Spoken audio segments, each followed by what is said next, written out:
Good Meridian.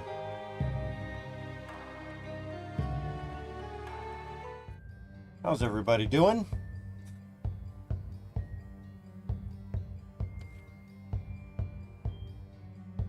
Give me just 1 second here for the microphone.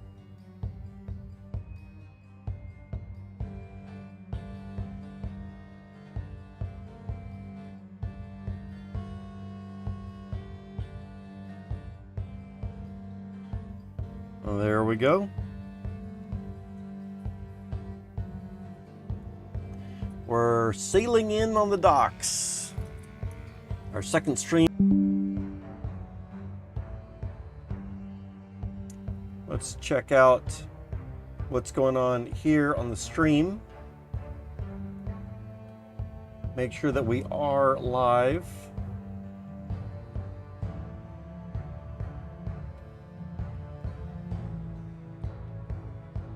Check, check. Check, check. Sounds good to me.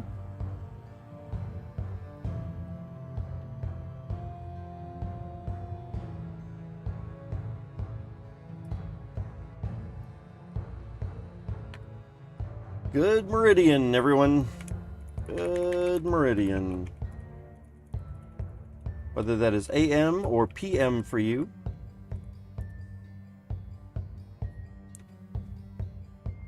Hope it is going well so far. Low tech.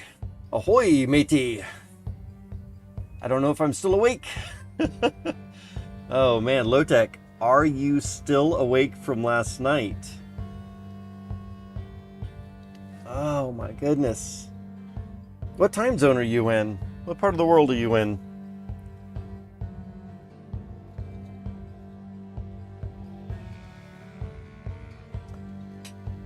Oh man, I have been trying to do so much stuff here. I'm a little frazzled at the moment. Been working on GitHub. And I've been trying to do things to get everything set up for some coding projects right there. I guess we'll look at that a little bit later. I'm just, I think I own the account Rock808 on GitHub. I think I do. I should. But for some reason, I don't have any indication that I created that account. It's very weird. So I'm trying to get that worked out with customer support over there. They say they've sent an email to the owner's email address, but I'm not sure I'm getting that or not.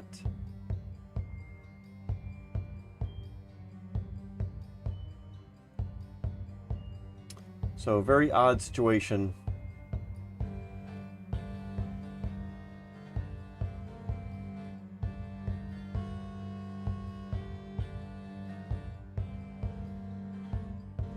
All right. Yeah, so I do own the account David-Slimp, which is my name, but there is a Rock808 account in here also that was just created like 5 months before my David account was created. So I'm thinking that I had created the Rock808 account. I forgot the password for it, and I wanted to do something, so I just created a David account. But now I really would like the Rock account. Anyway, it's a hassle. Don't want to spend a lot of time fussing around with that, but that is something I was working on here over the lunch break.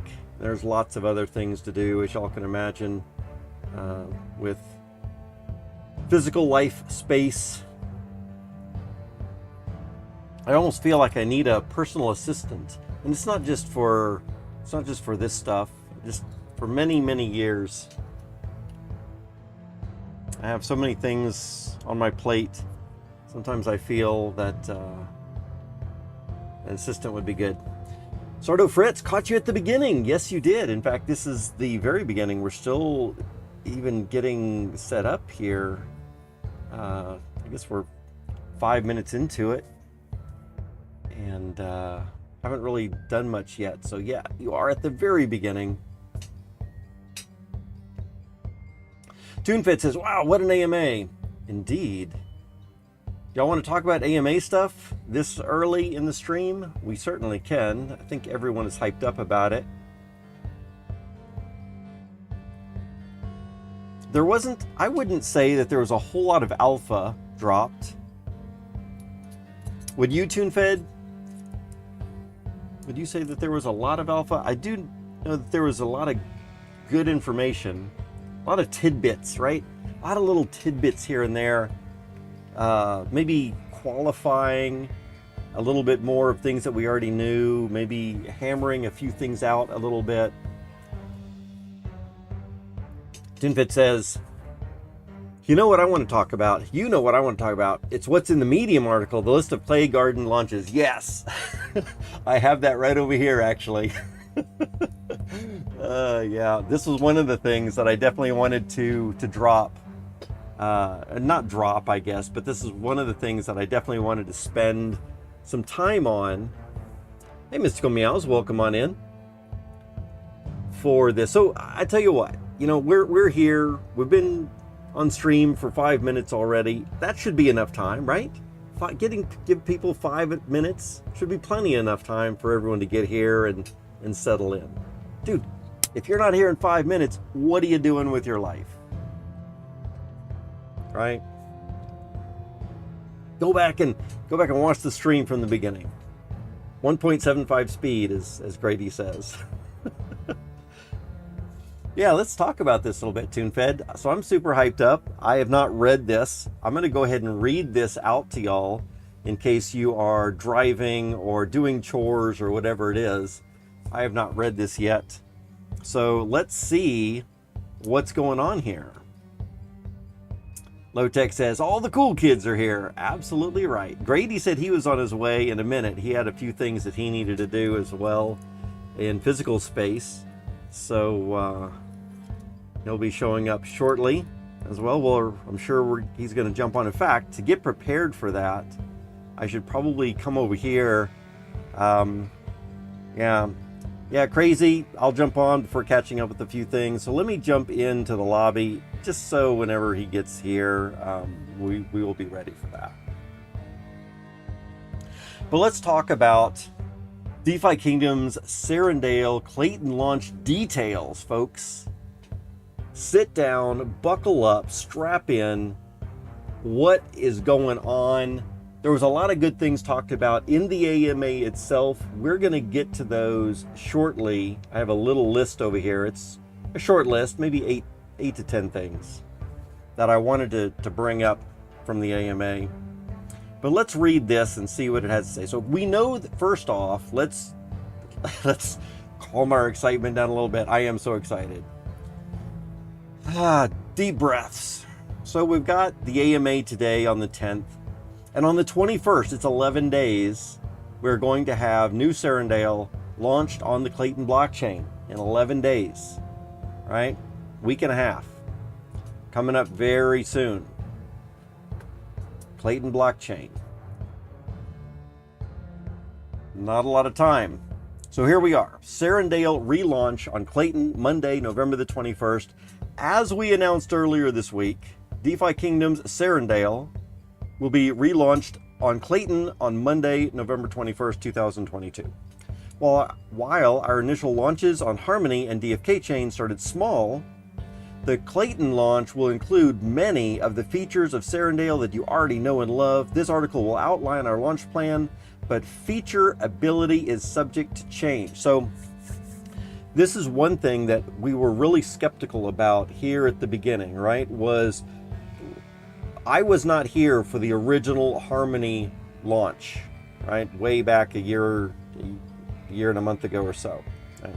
So I don't know exactly how that happened, but I do remember seeing the roadmap which for some reason doesn't exist anymore.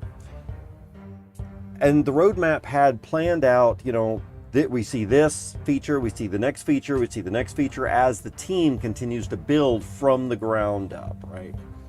And then the same thing with Crystal Veil. When Crystal Veil was launched on the DFK blockchain, we saw a very, very limited set of features. And unfortunately, what that meant, I was a part of that, and unfortunately what that meant was we saw a skyrocketing value of crystal, where it was probably way overvalued. I think it started off around 20 something dollars, $23, $22, right around in there, quickly skyrocketed up to about $44 before quickly falling right after that. I guess everyone realized that it was pumping way too high, so everyone was selling. And I know a lot of y'all out there I've talked to sold at that time. I don't think I sold much, if any, myself. Then I was thinking, wow, I just want to hold this. I wanted to do things with Crystal. Bad idea at the time. Because since then it has been on a continual trend down. More and more features have been being added to Crystal Veil over time, until now we finally have parity just within the last month or two, right? So this is really, really exciting to see that Serendale relaunch is going to start with most of, or many of, the features that we already know and love. So I think we're going to have things like summoning and the tavern and buying and selling heroes. Those things are going to be really important right off the bat. It's going to give Jade a very important usefulness right out of the gate as well, right? So I don't think we're going to see that massive pump and dump that we saw from Crystal Veil. There still could be a really big pump as a lot of people try to get into Jade. There's a limited amount. We're going to want to do summons. We're going to want to get into the liquidity pools. We're going to want to do a bunch of things here. And so there might be a whole lot of purchasing, and it might go up in value a lot in the first couple of days, maybe even especially in the first couple of hours.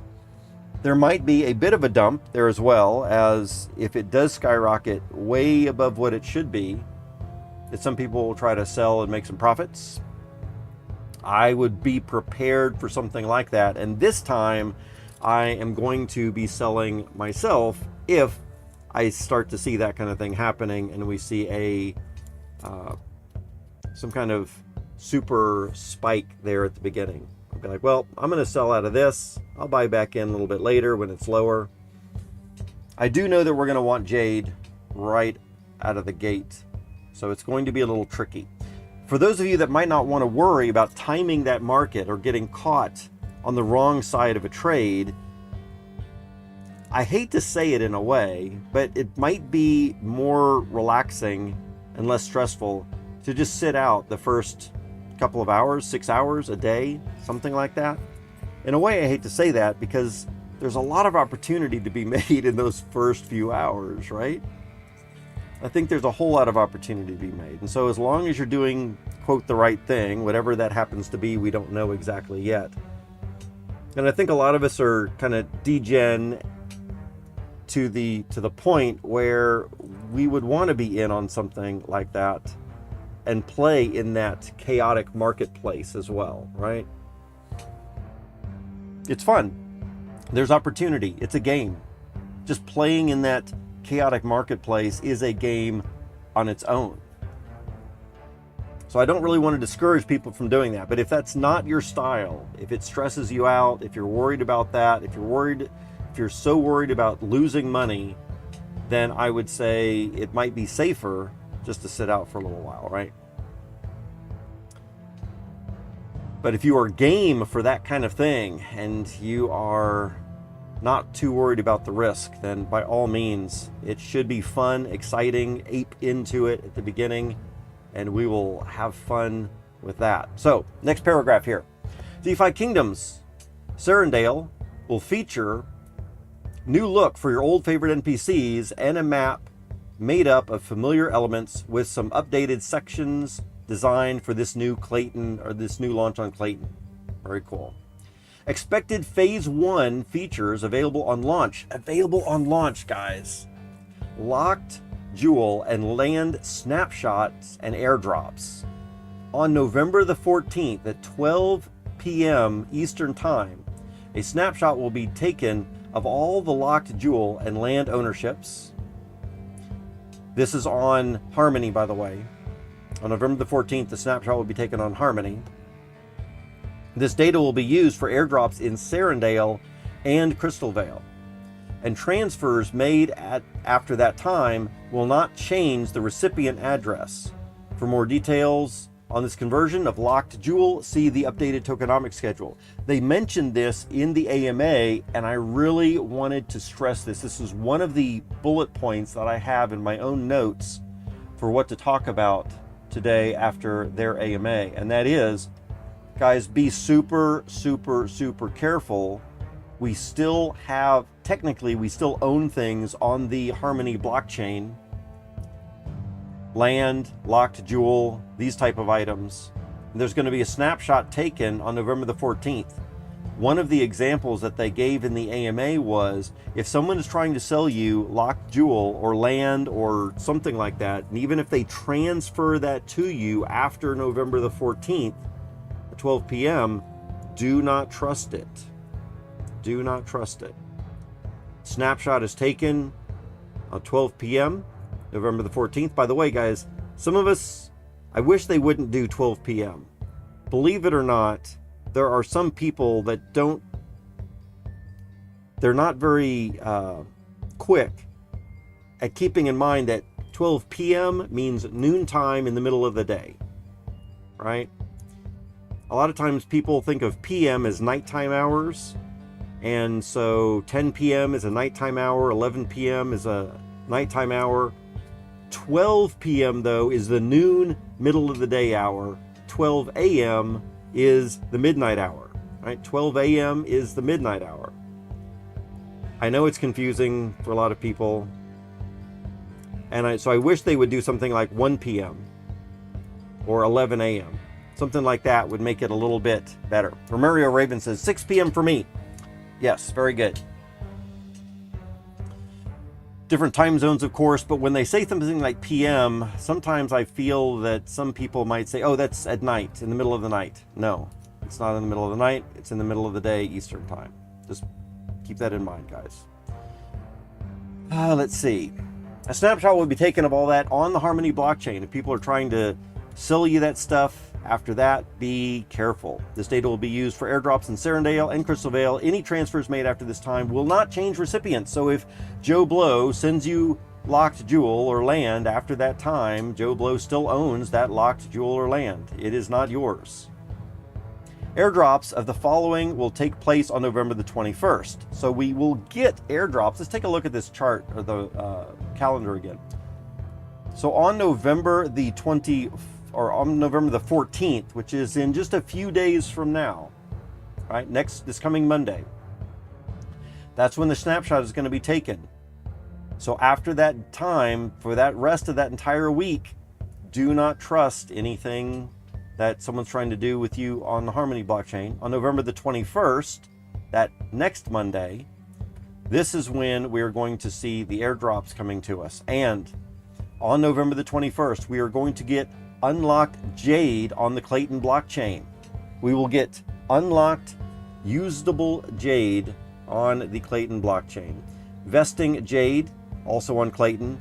Locked Jade on Clayton, and vesting Jewel on the DFK blockchain.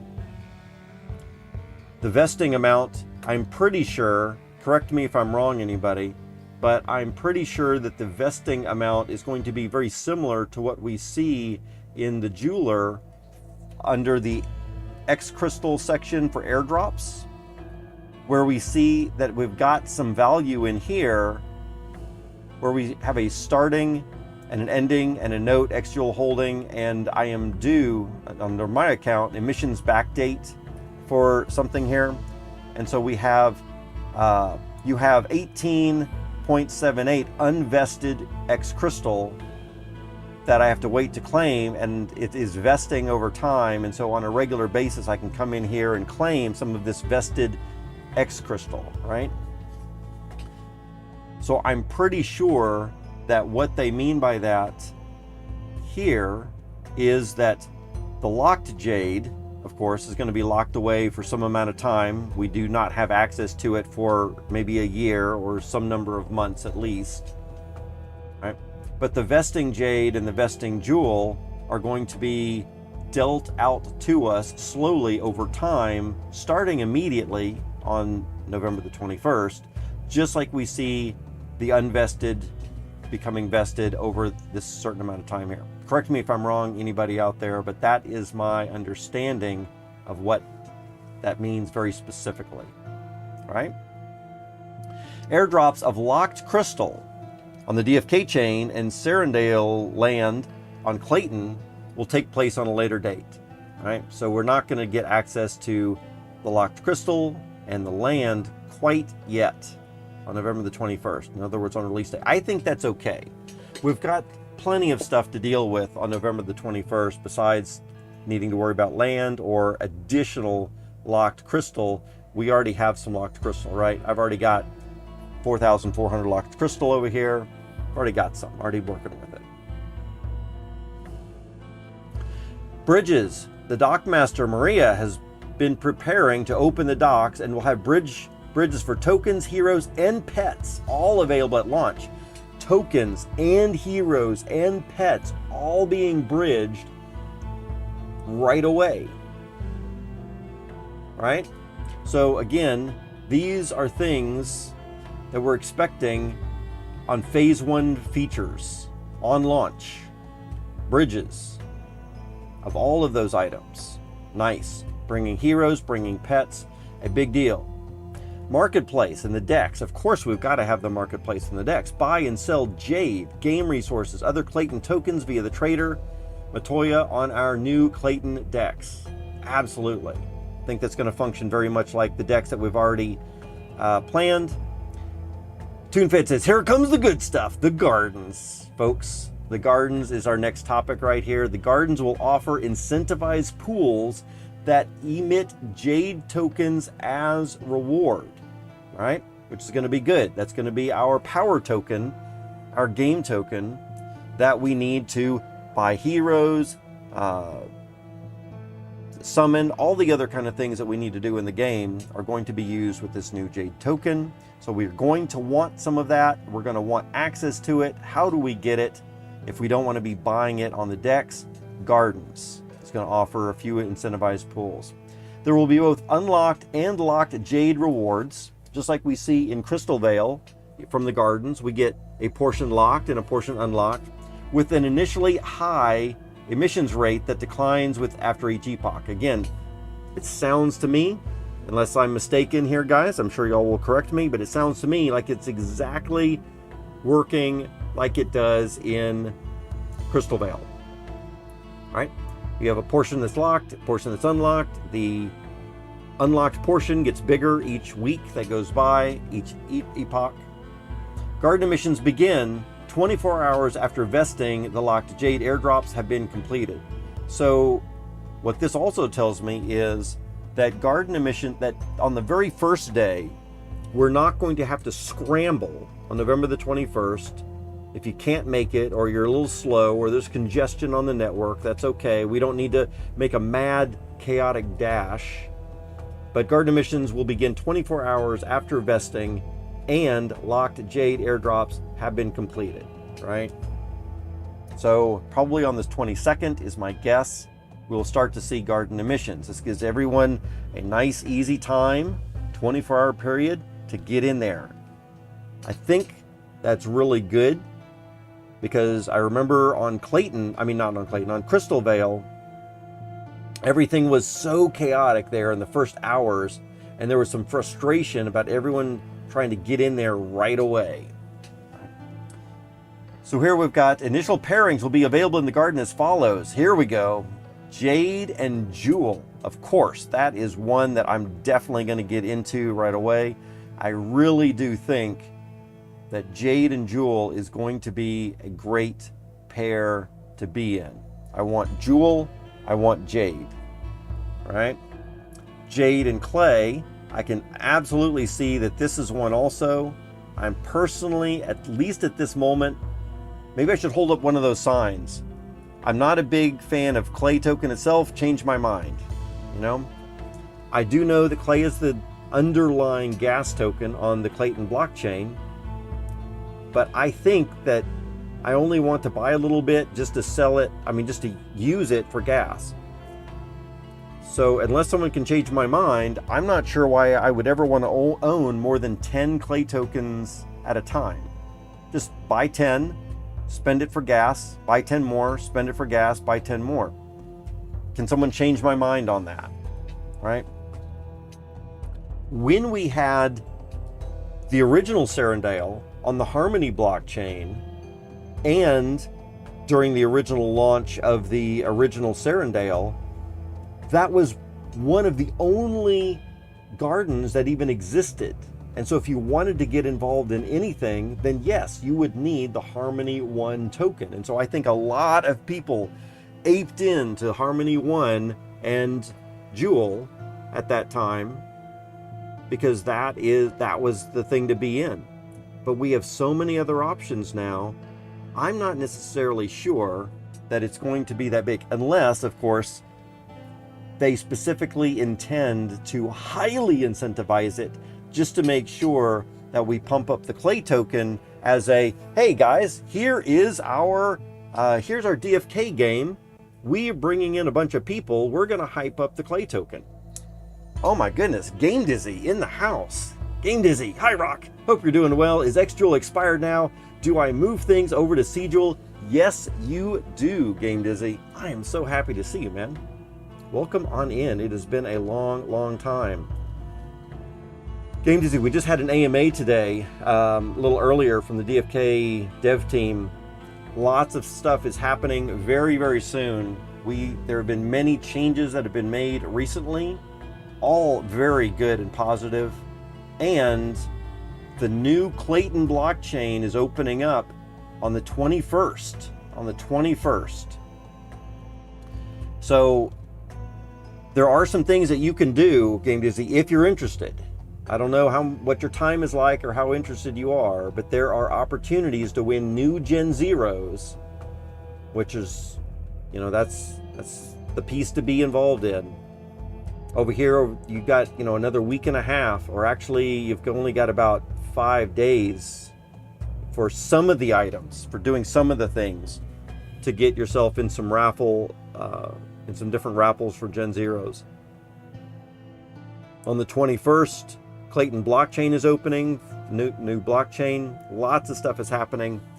We can chat about it, but right at this very moment, I am talking a little bit about some of the AMA stuff. So I'm going to get back to that and wrap this up. There's a lot of information here that you're going to be very interested in too. I will be happy to step you through how to get out of X-Jewel if you're still in there, and how to move that over to C-Jewel. It's really pretty easy. You could probably figure it out for yourself, Game Dizzy, but like I said, let me get through this little Medium post for the new stuff today, and then I can help you out. So let's see. TuneFit says, yes, there are 11 gardens, which is really nice. Let's see. Game Dizzy's just checking in when I can. Absolutely, Game Dizzy. Always a pleasure to have you here. Zelf says the Clay Jade pool might be good to get into as well. Possibly. Kind of sounds like we'll be using Jewel for gas, which will also convert to Clay. So I'm thinking there's no real in-game need to hold Clay. That I don't know. It's possible though that there might be some kind of benefits to holding Clay ourselves. That's still, I'm not sure about that. Maybe this Medium post will say something as we continue to read. We'll have to see how it goes. So let's continue on. The initial pairings. Jade and Jewel. Another one is Jade and Clay, Jade and Avox, Jade and USDT. Oh my goodness, USDT? I'm not a fan of USDT. And I'm also noticing no USDC.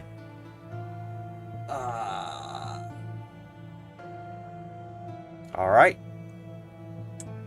We also have other options: Jade BTC, Jade ETH, Jewel Clay, Jewel Avox, Jewel USDT, Jewel BTC, and Jewel ETH. This is a lot of really good options here. We've got Jade and Jewel options for several different tokens: Clay, Avox, USDT, BTC, and ETH. And we've also got a Jade Jewel option.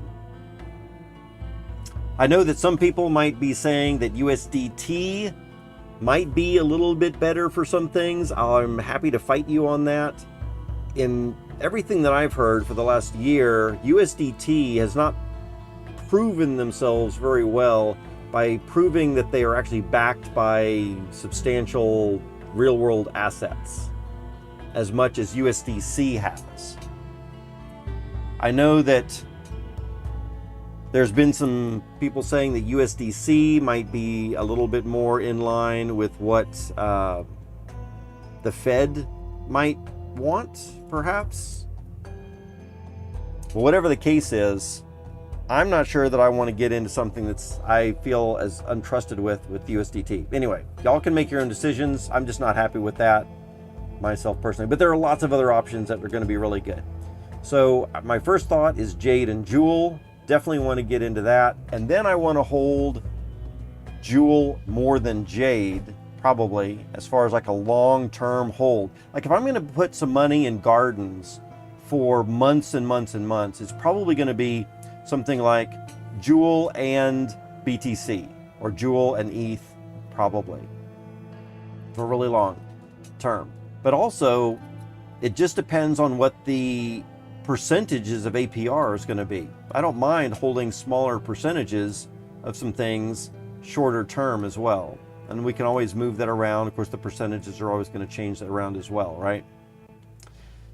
TuneFit says they'll probably add USDC and DAI later on. I hope so. That's my own personal preference, but you know, maybe on the Clayton blockchain, they're much bigger fans of USDT over there and not USDC. So we will have to see how that goes. Anyway, it is what it is. Bravo Slab says, this BTC volatility is not good for my heart rate. Yep, sometimes it's a little tricky in here. Worm369, how are you doing? What is the stable on Clay? USDT. So would that be the only choice? It looks like USDT is the only choice of stable, which means I'm not happy camper. All right, but like we hear, it could change over time. There could be USDC later on. I wonder why this choice was made. There's obviously a reason this choice was made. You just need to ask the question why. There are lots and lots of other options. So I'm not disappointed in this list at all. There's a huge amount of options we can start off, and this is all on launch, guys. This is all phase 1 expected to be available on launch. Let's continue on with the article here. Jeweler, S-Jewel, not C-Jewel, but S-Jewel here in Serendale will go live at launch. Jewel tokens can be staked with the Jeweler for S-Jewel to earn a portion of in-game transactions. Just like y'all want C-Jewel, you want S-Jewel as well. I would say make sure you're having some funds set aside to get in on that pretty quick. Do you want to get in on it on the very first day? Maybe. I'm up in the air about that myself. I think that to some extent, I would love to get in on the first day. I'm not sure. There are lots of considerations here, guys. There are lots of considerations about aping in or not aping in to S-Jewel. We'll talk about that a little bit later, but let's just get to the article for now. I'm super excited to see that the Jeweler's going live. This locking mechanism encourages staking into the protocol and allows those who want to support the project on long term to have more say and receive a larger share of rewards. That sounds great, but you can do exactly the same thing with C-Jewel on Crystal Veil, right? The biggest difference is going to be, do you want the power-ups on Serendale Clayton blockchain as well as Crystal Veil? Then you're going to need to put some in, all right? More information on S-Jewel and C-Jewel in Crystal Veil counterpart. See our white papers right there. Quests. Let's take a look at the quests. Profession and training quests will be available for your heroes on day 1. Praise RN Jesus. All right. So to be able to have training quests right there on day 1 is one of the biggest reasons why I think Crystal Veil had such a sputtering of a start. We aped into Crystal Veil, there was hyped up, we had a bunch of stuff, and we looked at that right away, and we realized we don't have heroes, we can't summon heroes, we can't do quests, nothing. There was very, very little we could do in Crystal Veil on day 1. So this is a massive improvement right here. We can bridge our heroes over and send them on quests right on the first day, and I guarantee you some of us are going to be doing that. If you are investing into some of these pools also, that's going to help get you a massive amount of locked balance right on day 1 as well, or maybe day 2, right? Because we do see that garden emissions are going to begin after 24 hours. Right? So maybe on day 2, you'll start getting those rewards. For profession quests, that will fully include fishing, foraging, gold mining. Jade mining will be available to players once they have locked Jade tokens. Of course, you got to get those locked Jade. Those locked Jades are either going to come from airdrops or from claiming garden rewards. Again, fill up those gardens. Get those pools invested in. Gardening quests will be immediately available, but rewards will be limited until garden emissions are live, which again is after only the first 24 hours. So I would say get in there early. Get all your stuff set up. It's not going to be necessarily a race. You're going to have 24 hours to kind of ease into it, so you don't need to worry about freaking out and doing everything. But you got that first 24 hours to go. All 8 training quests will also be ready for heroes, each corresponding to their 8 main stats. These include arm wrestling for strength, the alchemist, and so on and so forth for dex, vitality, luck, wisdom, and all those things. So awesome that we're going to have those on day 1 as well. Meditation circle, we can level up on day 1 also. Once again defied time and space and is ready to help your heroes focus on their inner essence and increase their stats by leveling up on day 1. Pets. The Hatcher Jarek will once again be ready to help you incubate your pets, help you find your pets a new home by selling them to other players. If necessary, he knows nice pasture where they can be taken care of, and pets sounds like fully functional on day 1 also. Congratulations, dev team. Alchemist. We have Alchemist also on day 1, brewing up some potions in set for immediate consumption, hoarding for later, or crafting stone carver right away. So all of that we just read was on day 1. That is a massive amount of really good stuff, especially bridging the heroes, putting them on quests, and getting into those gardens on day 1, right? So here we have the next part right here. Phase 2. Phase 2, shortly after launch. I would be interested to know how shortly. Are we talking a few days? Are we talking a week? Are we talking by the next 2-week period when they have their next updates? Probably by their next 2-week period, right? So if they are doing every other week, then possibly, actually, if we look at the calendar, because they're launching this on the 21st, is it possible that their next update would be on November the 30th, which is their normal release date on that for the 2nd week in November, or 3rd week technically. So it could be on November the 30th we're going to get some updates there. Grady's in the house. Nice.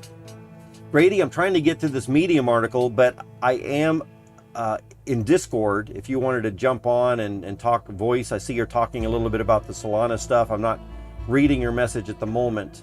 I'm going to get up with this, but absolutely, I'm on Discord. Whenever you want to hop in, then feel free to do so. Let's see, summoning portal. Yeah, focus, Rock. Bravos Lab says focus. And I'm trying to focus. There's so much to do. So excited. So there's going to be a summoning portal in phase 2. So we're not going to be summoning new heroes on Clayton blockchain at least the first week. And I'm fine with that. Bringing heroes in and doing quests is a great place to start. So summoning is going to be in phase 2. An AMA question would be, or maybe even a question for the DFK Discord is, are we going to be expecting phase 2 at an off-cycle release day, or are we going to be expecting phase 2 on an on-cycle, which means November the 30th or December the 14th? So is it going to be from the launch on the 21st? Are we talking in 1.5 weeks after that? Are we going to see summoning? Or is it going to be 3.5 weeks over here until December the 14th? Or maybe sometime in between? So that could be a good question to ask them in the DFK Discord. I don't know if they would answer that. They might keep it under their chest. They might not know an exact date. They might do something else, but that would be another question to soon keep in mind. Item vendor. So still busy restocking the wares, headed back into the central marketplace at some time in phase 2. Stone Carver is going to also be out sometime in the future. Here, informs Master Ruddle has wandered off on business. Once again, will return soon for his work at the Stone Carver. DFK Duels also is going to be set in phase 2. Learning some new tricks. Crystal Vale and will be returning soon. On Clayton, Gen0 rerolls. This is going to be very interesting. More so to me now that I own a couple of Gen0s. But those of you that do own Gen0s, are y'all ready to re-roll some of those? Owners of Gen0 heroes from Serendale 1.0 and also Crystal Vale, so our Seers and Berserkers as well, will be eligible to re-roll some of their heroes' genes, some, not all, their heroes' genes to include those from the new classes. Remember, we're going to get 2 new classes, 2 new basic classes of Gen0s here for Clayton.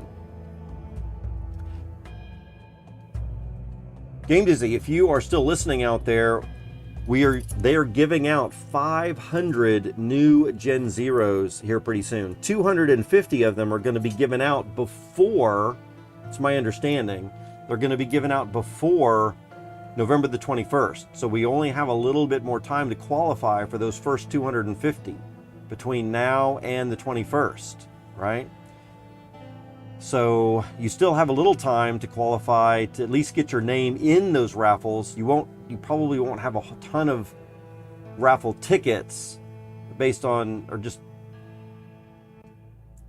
you could have more. It depends on to what extent you go to that effort. I doubt you're going to do a lot of effort, but I feel personally it's better to have 1 or 2 chances to get into a raffle than 0 chances, right? You might feel the same way, or you might want more or less, or maybe you want to skip it, I don't know. But we have a little bit more time to get the first 250, and then there's going to be another 250 after the 21st. We don't know an ending date of those rest of them, but there will be another group of 250 new Gen0s raffled off and given away at some time in the future. Game Dizzy says, when you're done, I'm waiting to see if you can talk about my previous seeds. Yes, we will definitely talk about that when I'm done here. So, incentives for this event will be the same as previous during Crystal Vale launch, and I forget all the details on the incentives for the Gen0 rerolls. But for more details on how this process works, we can see the Vithraven's Reawakening event in our docs, and I will definitely check that out at some time soon. It's been a long time since, and I didn't have any Gen0s back then, so I did not really care too much about the Gen0 rerolls. And so my memory on that is a little vague. But we could check it out if we wanted to. And that looks like that's probably the end of this article here. So they next have a couple of other links to get into the Discord and the white papers and all that kind of stuff, and a bunch of other things down there. So it looks like this paper right here is talking about some very exciting things. Monday, November the 21st, we will definitely be having Serendale relaunched on the Clayton blockchain. Most of the features that we know and love will be available on launch. Of course, it is subject to change. Be sure that you're not buying anything from anyone after the 14th on the Harmony blockchain. That's going to be bad. It's another big thing I want to make sure to stress. We are going to have airdrops starting on November the 21st. That's going to be a lot of fun. I cannot wait for that. Bridges, decks, gardens with a lot of good gardens are going to be there. The jeweler's going to be available. The quests are going to be available. Meditation Circle, Pets, and Alchemist are all going to be available there on launch. And then in phase 2, whenever that is, coming up shortly, Summoning, Vendor, Stonecarver, Duels, Gen0 rerolls to be given a little later on. If we can, as Crypto Grady says, pin them down on a killing board and find out when is shortly after, right? So the thing is available shortly after launch. So if they're going to launch on the 21st, does that mean sometime off cycle? It is going to be later that week, like they surprised us with Jewel launching on that Friday when they said it's going to be available shortly. They said that either on the 2nd or the 3rd, they said that Jewel is going to be available shortly, and then it was available on Friday. So is that what they mean by the word shortly, or are we going to wait until the 30th, or are we going to wait until some other off cycle, or are we going to wait until their next release on the 14th? That's going to be the big question. How shortly is shortly? Other than that, I am super excited that we're getting all of this stuff on day 1. Again, I do want to stress feature availability is subject to change. It is always possible, so we just want to be aware of that and not betting our entire life, financial future on any of those features. Having said that, guys, I think I am done with this thing. I've got a few people waiting to chat with me in the chat room here. I'm going to skip most everything that was said up here, unless y'all have something you really want to talk about. Feel free to share it again. We do not get a lot of time with Game Dizzy or some of our old friends from many months ago coming in, and I want to make sure to address their questions right away. And so let me go ahead and do that. So Game Dizzy, I know that you are interested in doing something with XJewel and getting all of that set up. So I want to take a little bit of time now. After we take care of Game Dizzy, I can go back and look at anything else people have been talking about before, or of course you can just mention it again in chat. I definitely want to talk about this stuff with Crypto Grady and Sol, the liquidation stuff there. Liquidated in a short squeeze by just one wallet. 31 million of the Sol was unlocked, made by Sol team that decided not to unlock. So that's very interesting right there. They stopped their own withdrawal and maybe stopped the epoch. Not sure about that. So he's catching up with the news. I'm very interested to hear that for myself, Grady, because we're not seeing the big dip that I thought we were going to see. All right. All right, let's get on with this stuff. So, Game Dizzy here in chat. And Game Dizzy, you're welcome to hop on with me live voice if you want to as well, if it's easier for you, or if you just want to be here in chat, that's fine as well. You know, we're on the Darlantis Discord, we're in the lobby, you can come and join me if you want to join me here. Otherwise, I can just show you how to do this stuff through the stream, and you can just chat there. So let's go back to Crystal Vale, right? We're in Crystal Vale. And I think this place where you're at, Game Dizzy, is you've got some Jewel X Jewel. If we go over to the marketplace, can't talk at the moment, but you're following. No worries there, Game Dizzy, no worries. So if you go back to the marketplace and you look at the Druid, you should probably see some liquidity in here, right? You're maybe a part of lots of liquidity. And I'm guessing that you have a Jewel X Jewel liquidity pool pair, right? So I think you can manage that, and it might say something about needing to pull that out of the gardens first, in which case there could be a button inside there, or you might have to come to the gardens itself over through the menu, and from the menu into the gardens and the seed box, and you might have to do a withdraw from here first. You have Jewel X Jewel. All right, so let's see if you can just do it quickly and easily through the Druid.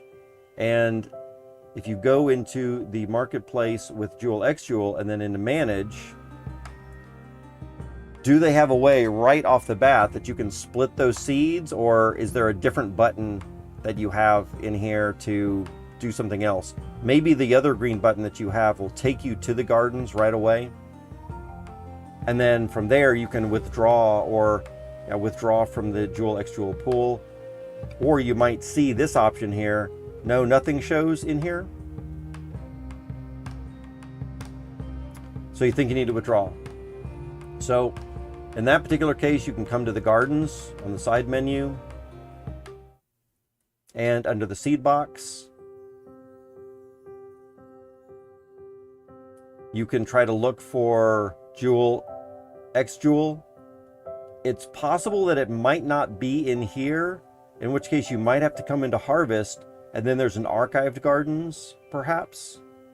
And under Archived Gardens, you might be able to see Jewel X Jewel in there and manage that. I have 950 deposited in Crystal Jewel X Jewel. Okay, gotcha. So in that particular case, Game Dizzy, you should be able to, if you can't get to it through the Druid, you'll have to go to the gardens from the side menu and then into Harvest.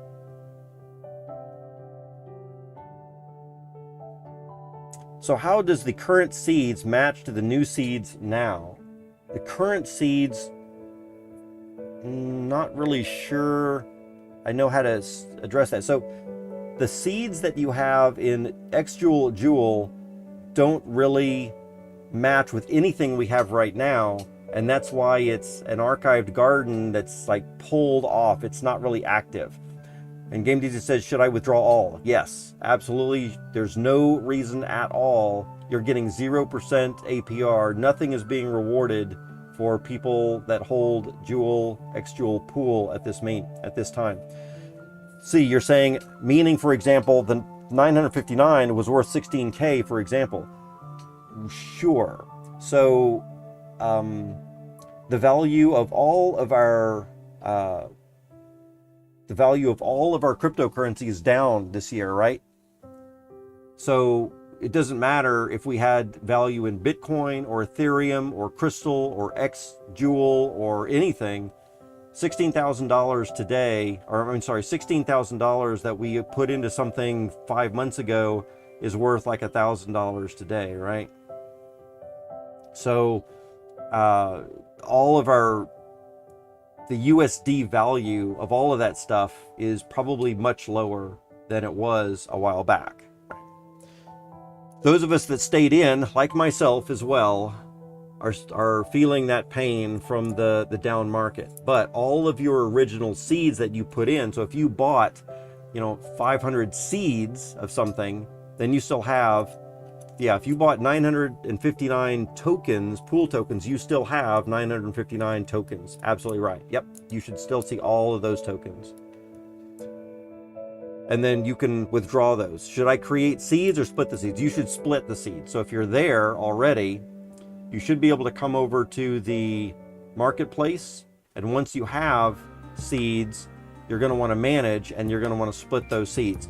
Before you do that, Game Dizzy, before you do that, this screen right here should show you the amount of Jewel and the amount of X Jewel that you're going to be getting back. So if what your question really was is what portion of those seeds is going to come back as Jewel and what portion of those seeds is going to come back as X Jewel, as in the ratio, then this screen right here before you split would allow you to see how many Jewel and how many X Jewel you're going to get back from that split. So then you can split those seeds, and that will give you so many amounts of Jewel and so many amounts of X Jewel. Yeah, split 100%. That's right, TuneFed. Yeah. When you split, once you split those, you will have, and you should be able to see right up in your left-hand sidebar, the amount of Joule that you have right there added, and that's whatever you've already had as Joule plus the new Joule that you got from splitting the seeds. And then you should be able to come into the trader and trade X Joule for something else, whatever you want to trade for. I'm going to encourage that you trade it for Joule if you want to have the token that's going to have a long-term deflationary benefits, added bonuses, and all kinds of other stuff. This is probably the token that you want to be in. But you can make decisions, and if you want to talk about other options, there could potentially be some other options as well. Of course, you know, you can do whatever it is that you want with your funds.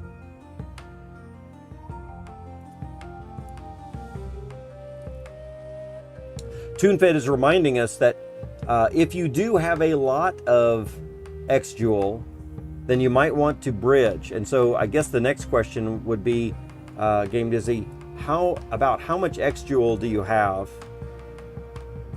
Is it over 500? I mean, with 900 pool tokens, you could have a substantial amount, maybe. And then it depends on, do you want to penny pinch or not? Would you rather? And it's not too difficult to do a bridge and then withdraw and do a bridge back, but it does mean that you're going to have to withdraw 733. That's a lot. Okay, so I'm going to say,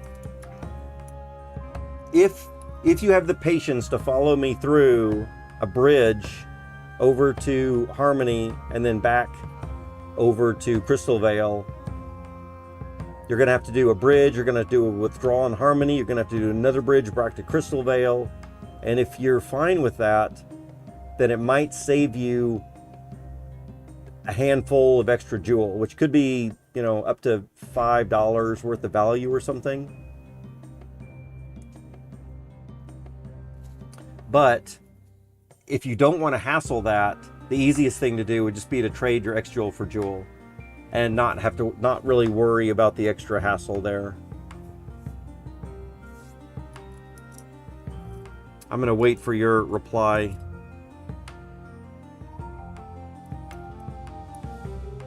Not sure if it's worth it.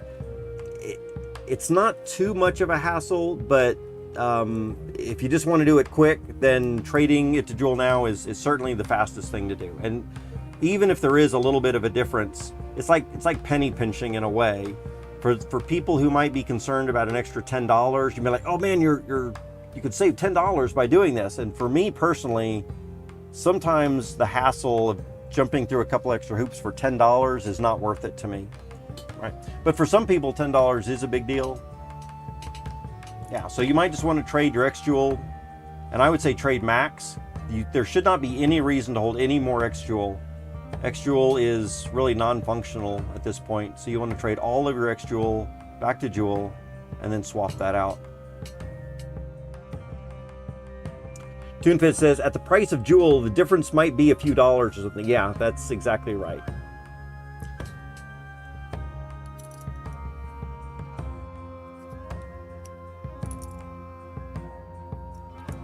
So I'll give you a few moments to catch up. I think the stream is probably 30 or 45 seconds behind the actual live time. But then that's it, Game Dizzy.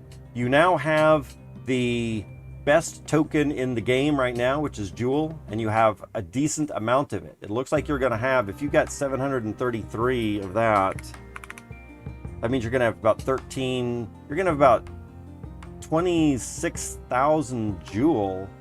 Dude, that's quite a lot. That's good. I mean, oh, sorry, 2,600. Yeah. That's not too bad. So the next question then is, what do you want to do with that? Are you going to be trying to play DeFi Kingdoms itself as the game starts to progress and we're getting more functionality and more features? Are you actually going to want to play in here, or are you really looking more for liquidity pools and high APR gains? And I really can't, I'm terrible at this. I'm not a good financial advisor, even if I was able to financially advise. So I think the big question is, do you want to do a single thing with the majority of those funds, or maybe split that between a couple of different options? I don't really know. Yeah, it's hard for me to say here. So I'm sure some people might be giving, you might like to play. So here's the deal, Game2Z. We have a new feature which is really good, and it's in the Jeweler, and it is called Jeweler 2.0, which we were talking about, where you can take your Jewel balance, and don't get ahead of me please on this, because it could be somewhat, I don't want to say dangerous for you, but there is something that you need to consider. But if you come in here into the Jeweler, we can deposit a certain amount of Jewel for a certain amount of time that is a locked time, and you can lock it anywhere between a couple of days, 7 days minimum, to 3 years, or 1,095 days. The biggest thing that I want you to keep in mind for this lock-in period is that, unlike the gardens that we've seen before, where you can take out from the gardens in like a week or 2 weeks of time with small penalties, if you lock something in like I have locked 10,000 Jewel away for the full 3-year time period, right? And I've got 1,089 days left to go on this. And that means that if I want to take that money out before the 1,089 days, it's going to be a 50% penalty on the 10,000 Jewel that I've added, which is a substantial amount, right?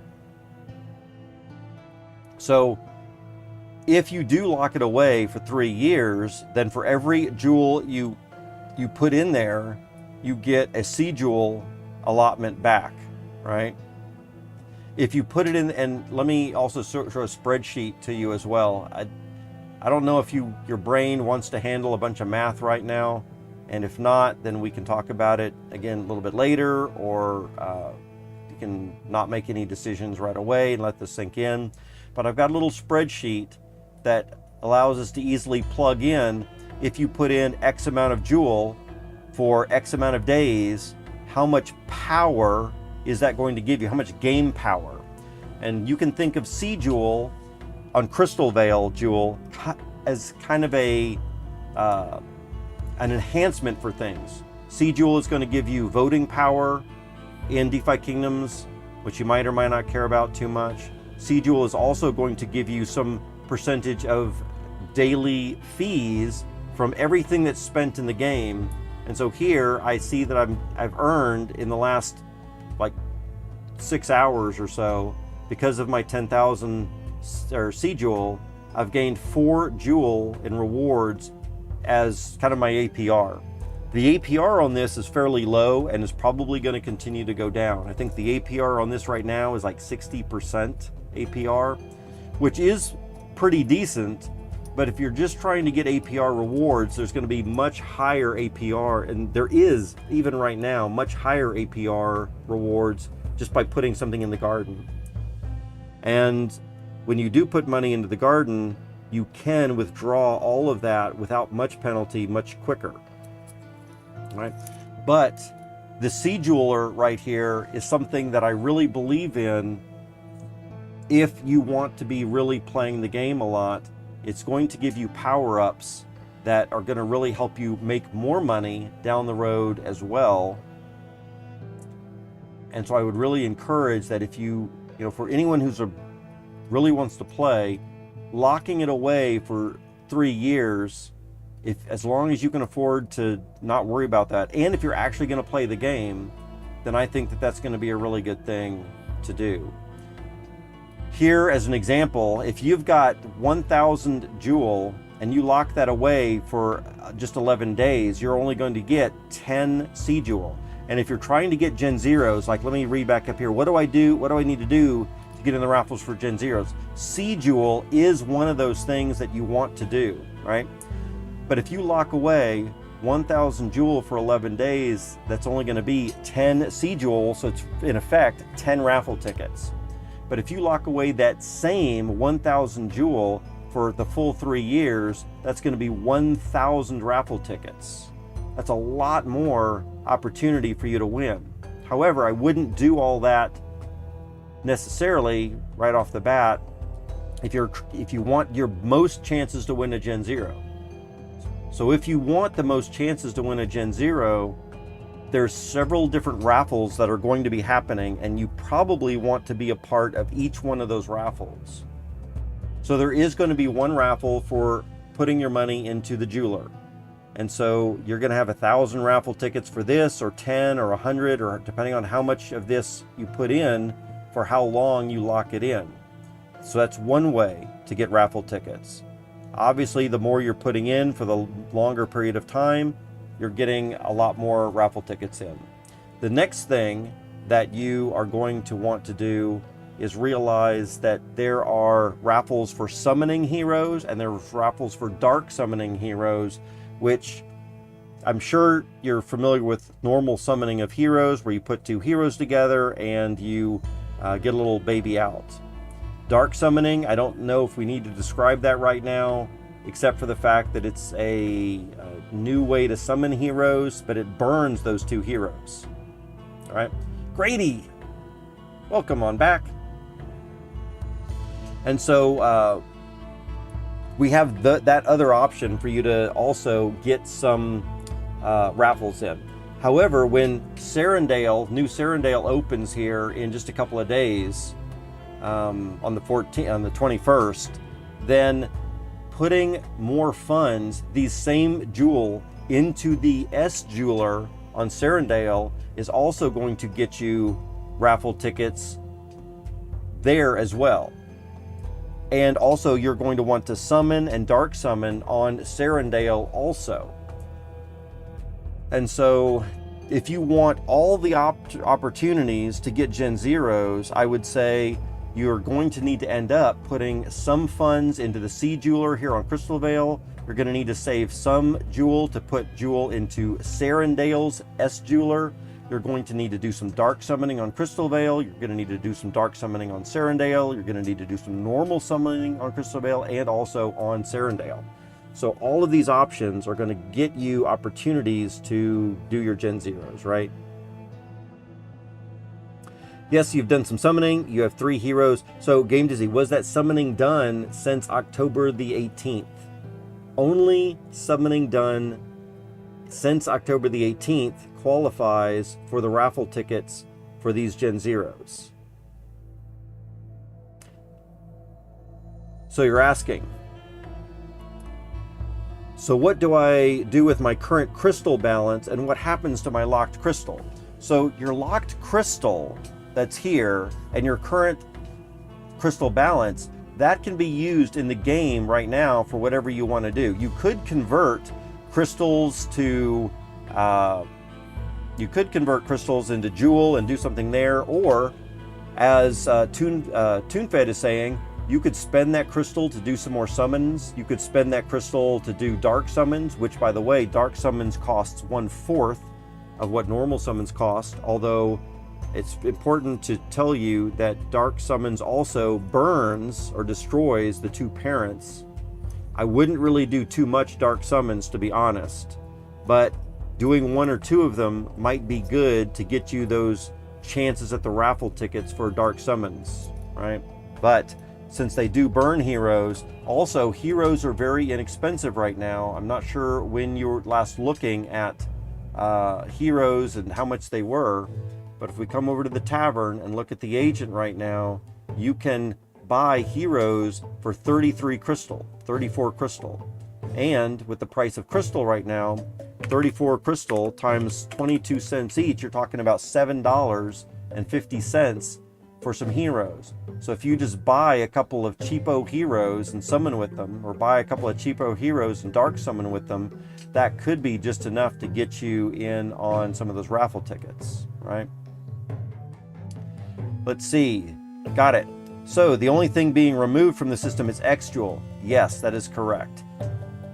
Crystal and Crystal and locked crystal are still in the game.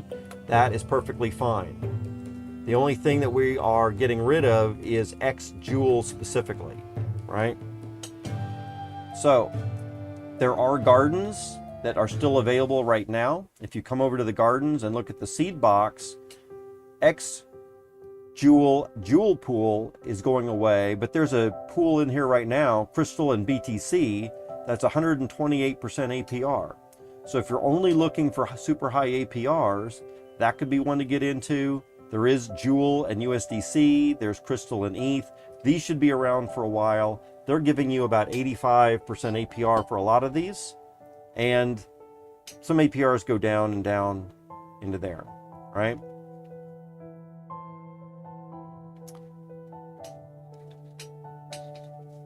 Yeah, so I think that is probably a good way to do it.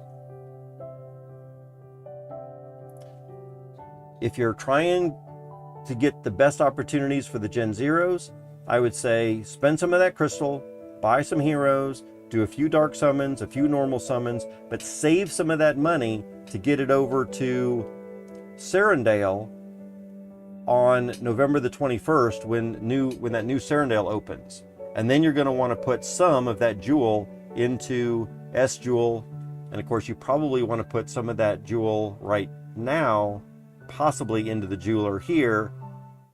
If you're really going to play the game and you don't mind locking it away for 3 years, I would suggest setting aside something, right? Whether that's 100 or 200 or 500. If you have about 2,600 or so jewel, an option or something to think about could be put 1,000, no, not 1,000, like something like 500 to 700 locked in C Jewel for 3 years. That would give you, if you took 700 or 500 and locked it away for 3 years, that would give you 700 or 500 C Jewel balance, or that many tickets into the raffle, and that much for power-ups. Then I might take another 500 or 700 and plan on using that on the S Jeweler in Serendale, right? And then maybe another little bit that you've got off on the side to figure out what you want to do with later. You might also take some of that crystal and possibly some jewel and convert it into crystal, although I'd be really careful with that. Jewel is going to be very valuable. It'd be much better to hold on to jewel for a longer term. It's deflationary. It's got a lot of utility. It's going to have a lot more utility soon. So you could take some of that crystal, buy a few heroes, do some summoning. I would do a couple of summons and a couple of dark summons on Crystal Veil right here, and then I would save some of it so you can do a few summons and dark summons on Serendale when it opens also. So Serendale is not going to be on Harmony anymore. That is correct. That is right. Game Dizzy. If you have anything on Harmony blockchain anymore, I would strongly encourage moving it or bridging it over. You can still go over to Harmony. In fact, I'll show you what I have on Harmony. So if we go over to the Harmony mainnet right here, and we take a look here, the things that you're going to want to look at on Harmony is you're going to want to make sure that your inventory is emptied out. You shouldn't have anything. It looks like I need to move over my stuff. The only reason I still have some things here on Harmony is to show people you can click on your items in your inventory, you can bridge them over, make sure you bridge the maximum over, and then you can click on bridge and do some MetaMask stuff, and this will take them from Serendale, old Serendale, to Crystal Veil right there, right? You'll want to make sure that you bridge over your gold. Again, you can click on your gold and you can bridge your gold over if you've got anything on Harmony as well. You're probably going to want to come to the jeweler on Harmony, and you're going to want to make sure here that you don't have anything in the XJewel jeweler on Harmony as well. Just make sure that's all out. You could also take your wallet address as an example. I'll take mine right here. And I think you're familiar with DeBank. If you're not, then I can give this to you as well. But if you go to DeBank,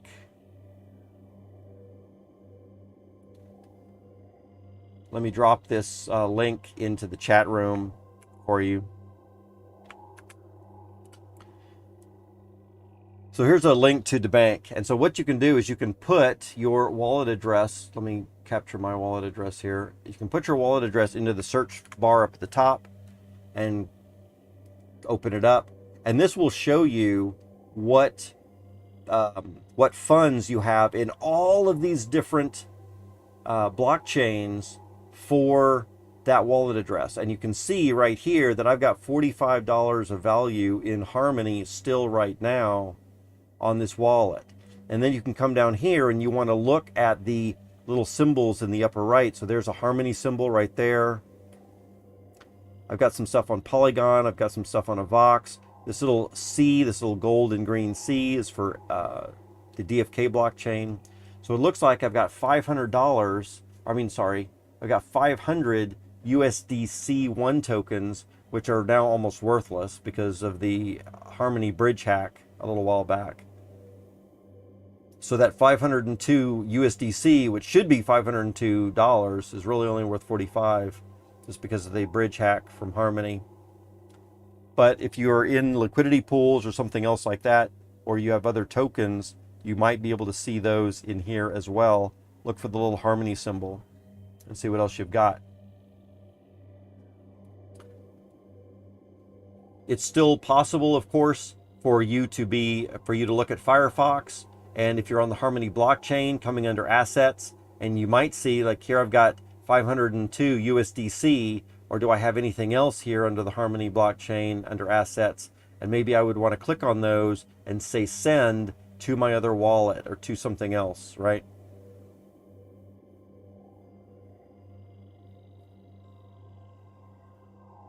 That could be something else that you could do, is again, just make sure that in your MetaMask, under assets, when you're on the Harmony blockchain, that you don't have anything else. Looks like I've got 2.51 tokens as well.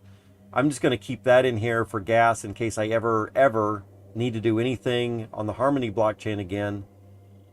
Then I've got a little bit of gas money in here, but 2.11 tokens is hardly worth any value, so I don't care about moving that around or doing anything with that. TuneFit says, be sure to check the Druid if you have any garden seeds deposited too. Yeah, thanks for that reminder. Something else that you're going to want to do in Harmony is go and check your Druid to make sure you don't have any liquidity in there. Split those seeds if you do. There's some number. TuneFit, do you know how many millions are people still have in the liquidity pools on Harmony blockchain? There's some number like 17 million, I think, or something. So there's a lot of people that still haven't pulled their liquidity out of the Harmony blockchain. So that would definitely be something you want to check. Make sure you're not one of those people that forgot to take some stuff out. You can always use the Dockmaster here to bridge if you've got any heroes or pets or tokens on the Harmony blockchain.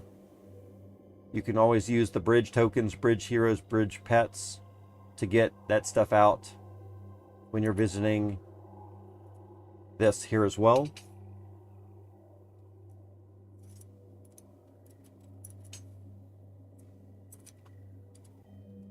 Romario says, still DeBank doesn't show Jewel put into locking. That is correct, Romario Raven. One of the things that I was asking on this morning's stream was, does anyone know how to interact with DeBank?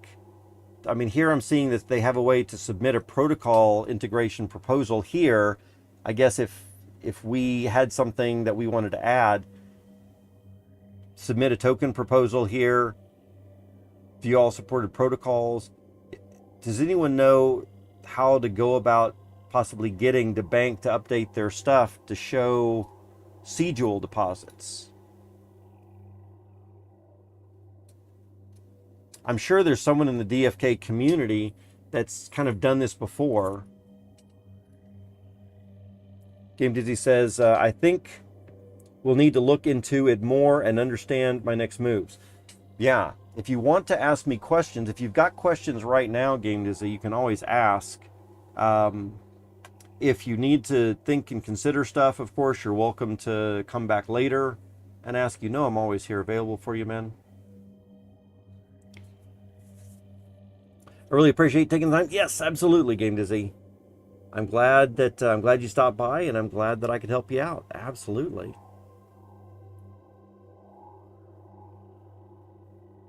Anyone and everyone in chat as well. Absolutely. There's still like 5 million on Harmony DFK, TuneFed says. That is quite a bit. That is quite a bit.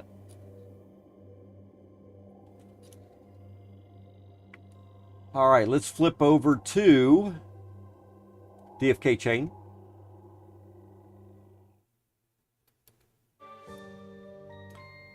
And continue with our stuff today. All right. Bravos Lab says, probably the hacker bots. Could be the hacker bots are still there. Although, I think that probably the hackers would have pulled their money out already, right? I think it's much more likely that the money that's left in there is by people that have gotten sidetracked with the project and fell off and have gone on to something else, right? See, Game Dizzy says, yeah, this was super helpful. I fell off the face of the earth for a while. Game Dizzy, so I wanted to make sure to talk about all that. I don't want to take up a ton of your time, but man, missed you, guy. What have you been doing? If you have the time and the energy and you want to chat about that stuff, fill me in on what you've been doing with your life in the last, 5 months or something.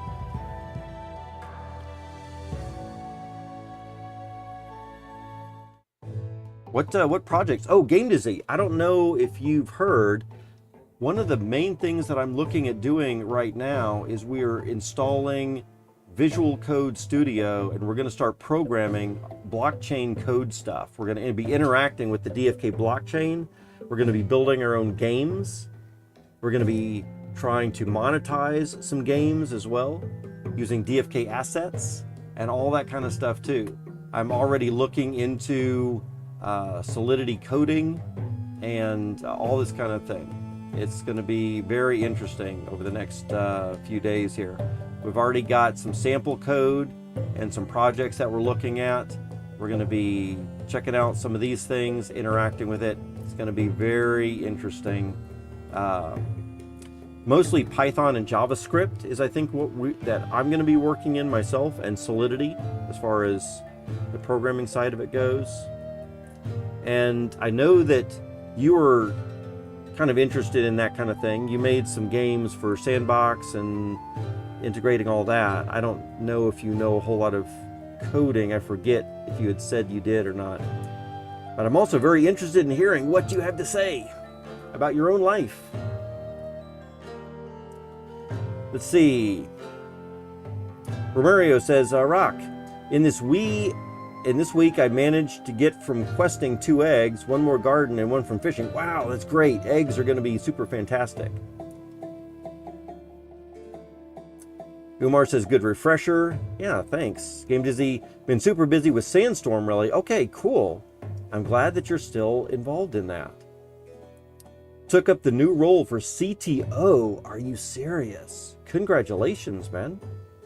Just been busy with the platform and adding new virtual worlds to the ecosystem. So Game Dizzy, I have been thinking about Sandbox a lot, of course. And one of the things that I was really thinking about doing is I wonder how we could integrate DeFi Kingdoms into a Sandbox experience game, right? And I know that there's a lot of aspects to DeFi Kingdoms that don't currently fit into the Sandbox norm necessarily right now. Bravos Lab who's I think still here in chat with us, has said that he's going to be working on taking one of my Gen0s and converting it into a sandbox asset, sandbox NFT.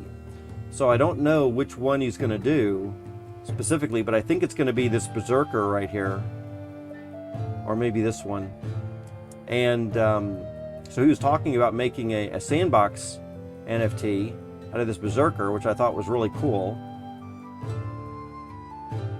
And then, you know, I still know a little bit how to create sandbox experiences. So I was thinking, I wonder how we could integrate something like that. And I wonder if that would be something interesting that we could do to maybe make like a game jam. I think that the DFK community, well, I'm 99% sure that DeFi Kingdoms is going to get on the Polygon network at some point, right? They've already been looking at getting into Polygon, and they are going to be moving to 2 additional blockchains, at least 2 additional blockchains in the future. I am very confident Polygon's going to be one of them. So it's already moving there. But Sandbox is fully locked up, honestly.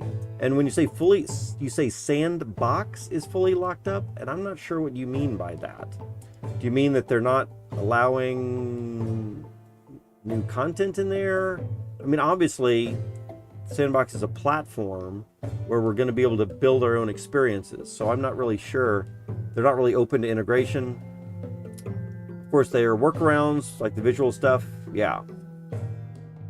So I'm wondering what type of, I mean, so right now, DeFi Kingdoms does not have like a metaverse 3D experience to play around in. Not that we need it necessarily, but I think that that could be interesting to do.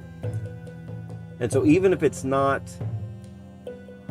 really fantastically DeFi Kingdoms statistics, we've got a Discord as one example. Game to see, somebody created a game in Discord. Let me see if I can find the YouTube thing for it real quick. I'm not going to show you the entire video for it, but if we look up DFK Fight Club just real quick and we look at gameplay, oops, maybe this is not the best one, maybe this one's a better one. And let me see if I can find something in here. It's not the right one to look at. Maybe it's this one. There is or here we go. So there's this Discord game that actually looks like this as far as graphics go, right? Where people can select a few heroes, they battle back and forth with certain stats and all this kind of thing. So this is one of our games that a third party has designed for DFK, right?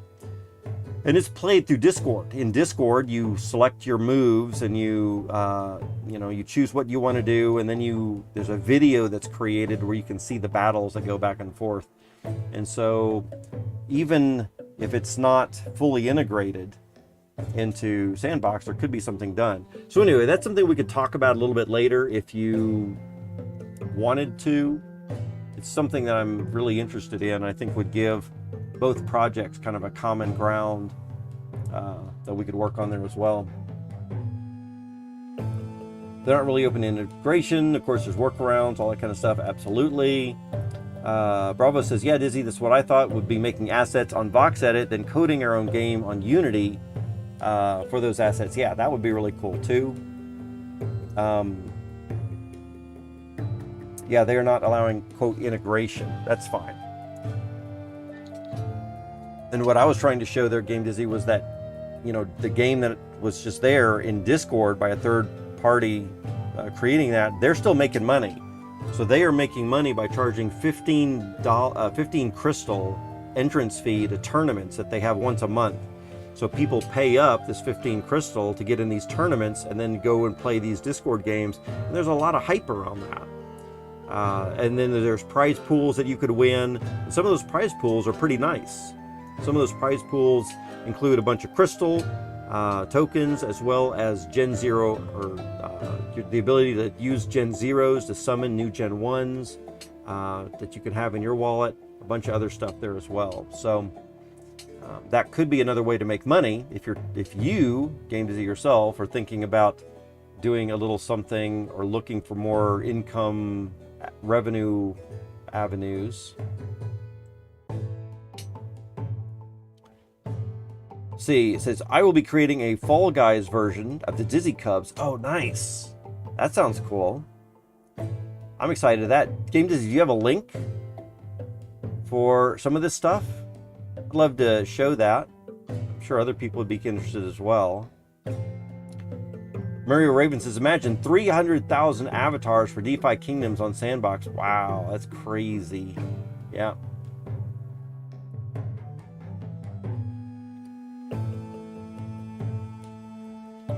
Game Dizzy says, yeah, if Sandbox was developer friendly, it would be possible. I think they are going to be more open to that, but you know, right now I am aware. That's one of the reasons that I wasn't. It's one of the reasons that I lost a little bit of excitement with Sandbox a little while back too. Is they were holding a lot of things still really close to the vest, and a little bit more so. Like I couldn't upload my own assets. I couldn't do all that. So hopefully soon we'll be able to get more involved with that kind of thing a little bit. Bravo says, looking forward to that game, Game Dizzy. Yep, indeed. But I know about the Fight Club. Didn't want to do it because not official DFK. Oh yeah, interesting. So it is definitely something the team is aware of. In fact, I don't know if the Bullen himself played in one of the previous tournaments. So it's definitely, I don't know if I'd use the word sanctioned necessarily, but it's definitely something the team is aware of, and they are all for it. And most of the big players in DeFi Kingdoms are definitely doing Fight Club stuff as well. Yeah, so I wouldn't, if you're worried about it, like, oh, is this a legit thing? Yeah, they're definitely legit. Let's see. Murray says, I castle by clicking Jester. You'll see the games. Yes. So if you do come into the castle right here on the menu, one of the things that you can see from the castle is a lot of more sanctioned things. There's an archivist here, viewing apps. So there's Adventures in DeFi Kingdoms. If you built an app, which is one of the things that I'm looking to do for the web development and the Web3 and game development Solidity stuff that I'm doing, I'm hoping that myself and the community here in chat are going to build a couple of utilities kind of like these.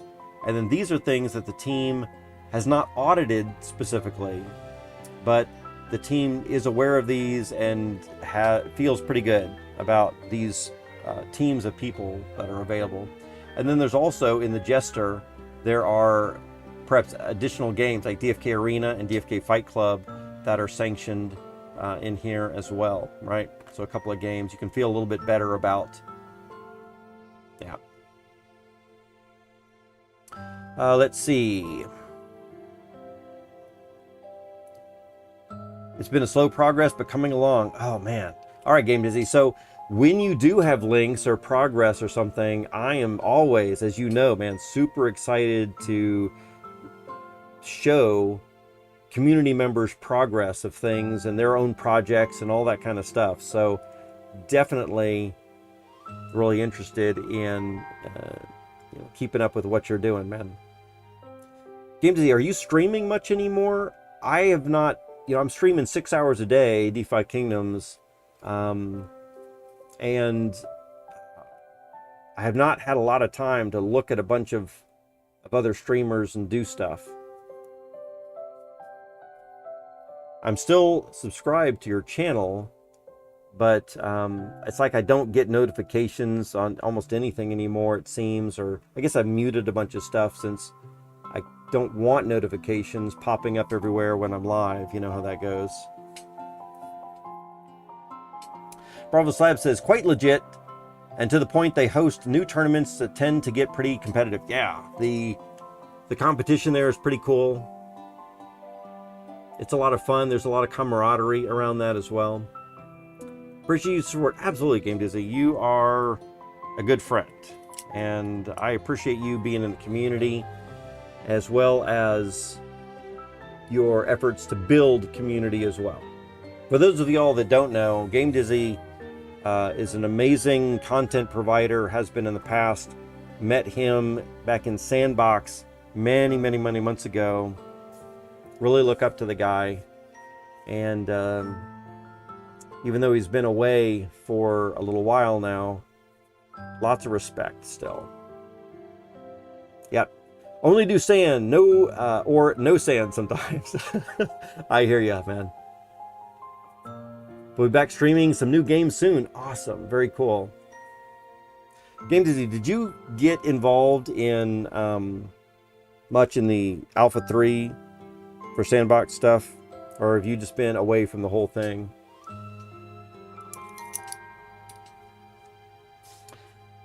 And as far as DFK goes, I don't know if you have any other questions about that right now. I'm always super interested in you coming on stream or touching base with me in Discord behind the scenes or something and just letting me know what's going on with you or with anything. If you need updates, you know where to come.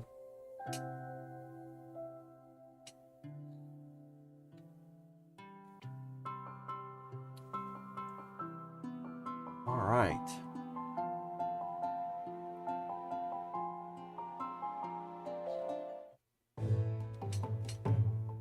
All right, guys. Let's see, it's 4:36. We could do a wheel spin right now if y'all want to do that. Let's go ahead and pull up the game wheel for everybody. Game Dizzy says, only to make some sand rewards. That's good. And that's it. Should I jump on? Crypto Grady, if you're here, absolutely. Man, you can jump on anytime you want, Grady. Anytime you want. Absolutely. You just have the open door to just come in whenever. Let's go ahead and do a, while Crypto Grady is jumping in here to our stream, gonna say hi and gonna do some stuff. Let's get on this reward thing right here. Last question, Game Dizzy says, what do you think about putting 50% in Cjoule? I think that would be a good thing. Game Dizzy, if you're gonna kind of play the game, and I think that there's really good rewards, I am super bullish, I am super excited about Cjoule, and putting 50% or even 75% into Cjoule, I can't say is a bad move. I can't say that that's a bad move. If you want a little bit of extra funds to do, you know, a summons and a dark summons on Crystal Vale and a summons and a dark summons on the new Serendale that's coming out, and if you want to put aside a little bit to get into Serendale's jeweler as well, then that's all good stuff too. But I've put, as you saw, 10,000 jewel into the jeweler for 3 years and locked it away, right? Everyone's different. Everyone's financial situation is different. So I don't want to, you know, it's not financial advice for anyone else to do. But I'm very confident that we're going to be here for a while and that the rewards are going to be good enough that is what I have done. 10,000 jewel into the jeweler for 3 years. All right. Everybody's situation is different. I'm happy to give suggestions as I hear more information. All right, let's go ahead and do this spin of the wheel while Crypto Grady is getting in on our chat here. Let's do a Control C. Let's copy these over to the wheel of names. Welcome on in, everybody. Bunch of people lurking in the background. We're going to give a chance for some rollovers right here. We're going to give a +4 rollover any of those times. We have Bravos Labs, Crypto Grady, Game Dizzy, Low Tech, Mystical Meows, Romario Raven, TuneFed, Umar, and Worm. Any last minute entries need to get in now, or Rusted Trust, you just barely squeezed in. But we'll get you in. Go ahead, Grady. I hear you back there. Yeah. Woo-hoo. I am on. All nice. Right. I love it. Sweet. Lurking. Love. 9878. Got him as well. Grady, love you so much, man. Glad to see you here. You have been catching up in the news. Tell us. Yes. What is going on? Well, if you want to do your role first, I guess we'll do this. Get and jump into the news, man, because it's just like nuts. It's nuts. All right. Let me paste, paste, paste, get some stuff in there. Let's do this roll real quick. All right, everybody. Oops. Paste, paste, paste. All right, everybody. Now, good luck. And the winner is, oh, it's so close. Low Tech. Congratulations, Low Tech. That was so close. I like those little small pieces of the pie there. It makes it a lot more interesting right there at the end. Nice. Low Tech. So we see you've got 1 ticket in my little spreadsheet right here. We're going to increase you to 2. And as always, guys, if you want me to hand you your tickets back to your wallet, we have this little 808 rewards ticket that I'm still using back from my old sandbox days. I'm happy to transfer these over to you at the end of the stream. Just let me know. Otherwise, I'll keep them on here and y'all can use these this coming Saturday for rewards like a Gen0 Summons or a hatched pet or something like that. We'll be using these tickets for that event coming this Saturday. So I think most of y'all know that. So let's move on and let's hear from Grady. What in the world is this news? Let's talk about that. Well, and you may have covered some of it because I mentioned it in chat, but the big thing that happened was tons of liquidations. Yes. So I don't know why, because I talked about how liquidations completely destroy the markets. Yeah. Last night, but it didn't even cross my mind to consider that this is such an overwhelmingly predictable thing that's about to happen. Yeah. It's like up is down and down is up. The opposite happened. and it's because, so there was one single wallet holder that had 51 million Solana a short liquidation. So he was betting on Solana crashing. Gotcha. Okay, but instead there was enough buy pressure to cause, and then when it liquidates, what it does is it basically is like as if 51 million Solana was purchased instead. Wow. And that also happened with a ton of Bitcoin shorts, Ethereum shorts, everything. Gotcha. And so it just liquidated. So tons of people lost tons of money. I wish I could figure out how to look that up, but I'm guessing it might be one of the greatest short liquidations of all time. That's crazy. And so it literally drove the market up all night and this morning instead of crashing it down like I predicted. Right. and so yep. Yeah, I was thinking the same thing. I was like, oh my goodness, you're going to have so much of this unlocked. People are going to be dumping in this bear market. But you're right. I mean, there's so many little interesting facets to this. Right. And so then also Solana, like 30 million of the unlocking Solana, I think it was 52 million Solana was set to be unlocked last night at 2:30 a.m. Central Time. Well, the foundation accounted for about 30 million of that, and they decided to not unlock it. Yeah. And left it in. Well, that certainly helped the whole community, right? The whole crypto community. So thank you to them. Right. Well, and I don't think they froze the epoch, but there was rumor that they also froze the epoch. I'm not sure about that. So yeah, for the greater ecosystem, I guess it was good, but it wrecked a ton of people. It's like, it is, man, it's the leverage trading is such a cancer to it is to people. But in this case, I guess it helped, but I had sold, most all the crypto that I had, guessing it was about to crash down. And I think a lot of people did, sell.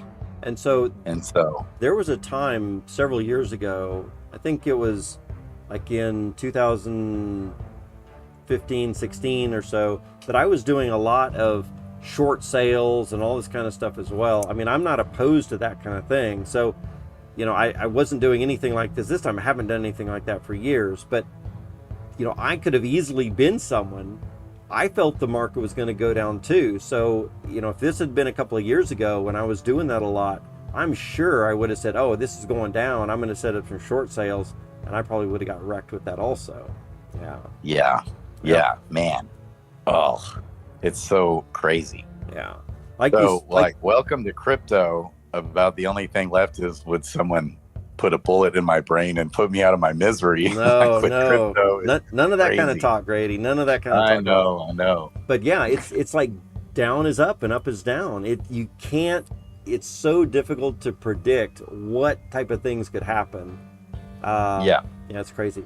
And it's so heavily manipulated too. Yeah. Okay. What's that? Go ahead. Just real quick. Game Dizzy's asking, Rock, you're not streaming on Twitch anymore? I do, Game Dizzy. I stream 3 hours from 9 a.m. until noon on Twitch, and then from 3 p.m. until 6 p.m. on YouTube. So I do both, a little bit of both. Yeah. Sorry about that, Grady. I just wanted to jump in there real quick. No, that's good. Russ the Trust said, yeah, he followed the strategy, and it's like, dang. So I'm already slowly dollar cost averaging back in. See, here's the other problem is that, and this is how the markets get manipulated, is that people sell when they think it's going to crash. Then it doesn't crash, and it pumps, and then they buy back in, and then it crashes. And then again. It crashes. Yes. Yeah. So, and then you're like double wrecked, triple wrecked, quadruple wrecked. It just keeps happening. And all they need to do is drain a little bit of your money every month, a little bit more and a little bit more month after month, right? Yep. And so we're still going to have Alameda Research have heavy sell pressure throughout even the next several months. And FTX, I guess, opened back up for withdrawals. What? Apparently. Oh, man. I haven't confirmed that, but I've heard that from a couple different spots. So, and maybe that's because they've been able to sell some of their assets. You know, they're going to have to be selling, and Sam Bankman-Fried has come clean. And part of the big problem is he thought he was liquid as far as assets backed, but a huge portion of that was like, you know, he was looking at his liquid tokens versus, and the value of that versus the value of assets on FTX. And just a ton of that was an FTX token. So when that crashed down below $22, when the FTX token crashed below $22, that's when they went underwater. And then it crashed all the way down where, I don't know, to $2. And Sam Bankman-Fried apparently filed for bankruptcy yesterday and everything. Yeah. That's probably just to protect himself from what could come very soon. I mean, this is not over. This is not over, right? Not even close, right? But he's saying that what he's saying, which we can't trust, but what he's saying is he's committed to getting everyone's funds back. Yeah. So there was a bunch of stuff on. I was talking about this morning, and I even have a Twitter thread pulled up where he gives this big long. Here's point 1. Here's point 2. Here's point 3. And the first one, I'm sorry, this is the biggest thing. Messed up. Should have done better. Also should have been communicating better. On and on. Here's the things we're doing, and so on and so forth. And I found it super interesting that down here at the bottom, when we start having other people's comments talking about him, that a lot of people just do not believe a thing that he's saying. If you go and read a lot of these comments, including, I think one of my favorite things of all of this stuff down here was the thread or the message of him saying that everything's fine, right? So there's some kind of message in here where he was deleted it. Yep, that's the one he deleted, right? Where he said everything's fine, and now it's buried in the comments down here. I'll find it in a minute. But yeah, everything's fine, and we know it's not. Right here. FBF said, this is just on the 7th. This is just like 3 days ago. A competitor is trying to go after us with false rumors. FTX is fine, assets are fine, blah, blah, blah. Deleted the post. How could you believe somebody that's doing that? Right. I can't. I just can't. Yeah. Yeah. So, man, talk about a lot of people getting wrecked. Yeah, it's real unfortunate. Did you see Coin Bureau's video in the last like 6 hours or something like that? No, but I heard, what was it? Catch me up. I heard about it. I'm trying to remember what I heard. So I can't remember all of the details. It was just an update on this FTX and SBF and Binance and all this kind of stuff. One of the biggest things I think that he came out to say was that, you know, if anybody is needing support right now, there's a lot of people that have gotten wrecked and it's bad. And of course, some people they overextend themselves and they put their entire financial everything into some of this stuff. And I've had friends tell me, hey, I don't have any reason to go on anymore. My whole life is ruined because of this stuff. For one, guys, I really hope that none of y'all are putting in any more than you can afford to lose. Cryptocurrency is the Wild West and it's crazy. But at the same time, if anyone does put in something, you've got a community here that will help. And if you are struggling, you know, speak up, let us know how you're feeling, and you know, we're here to help say hi and just be here, right? Yeah, and connect on Discord. Yeah, because we can really talk through real life things, how to rebound. Yeah, and I don't necessarily think a live stream is the place to do a lot of that, but yeah, Discord and other stuff, absolutely. Yeah. I mean, so lesson learned is, so I like never ever sell at bottoms like that, ever, for years upon years upon years.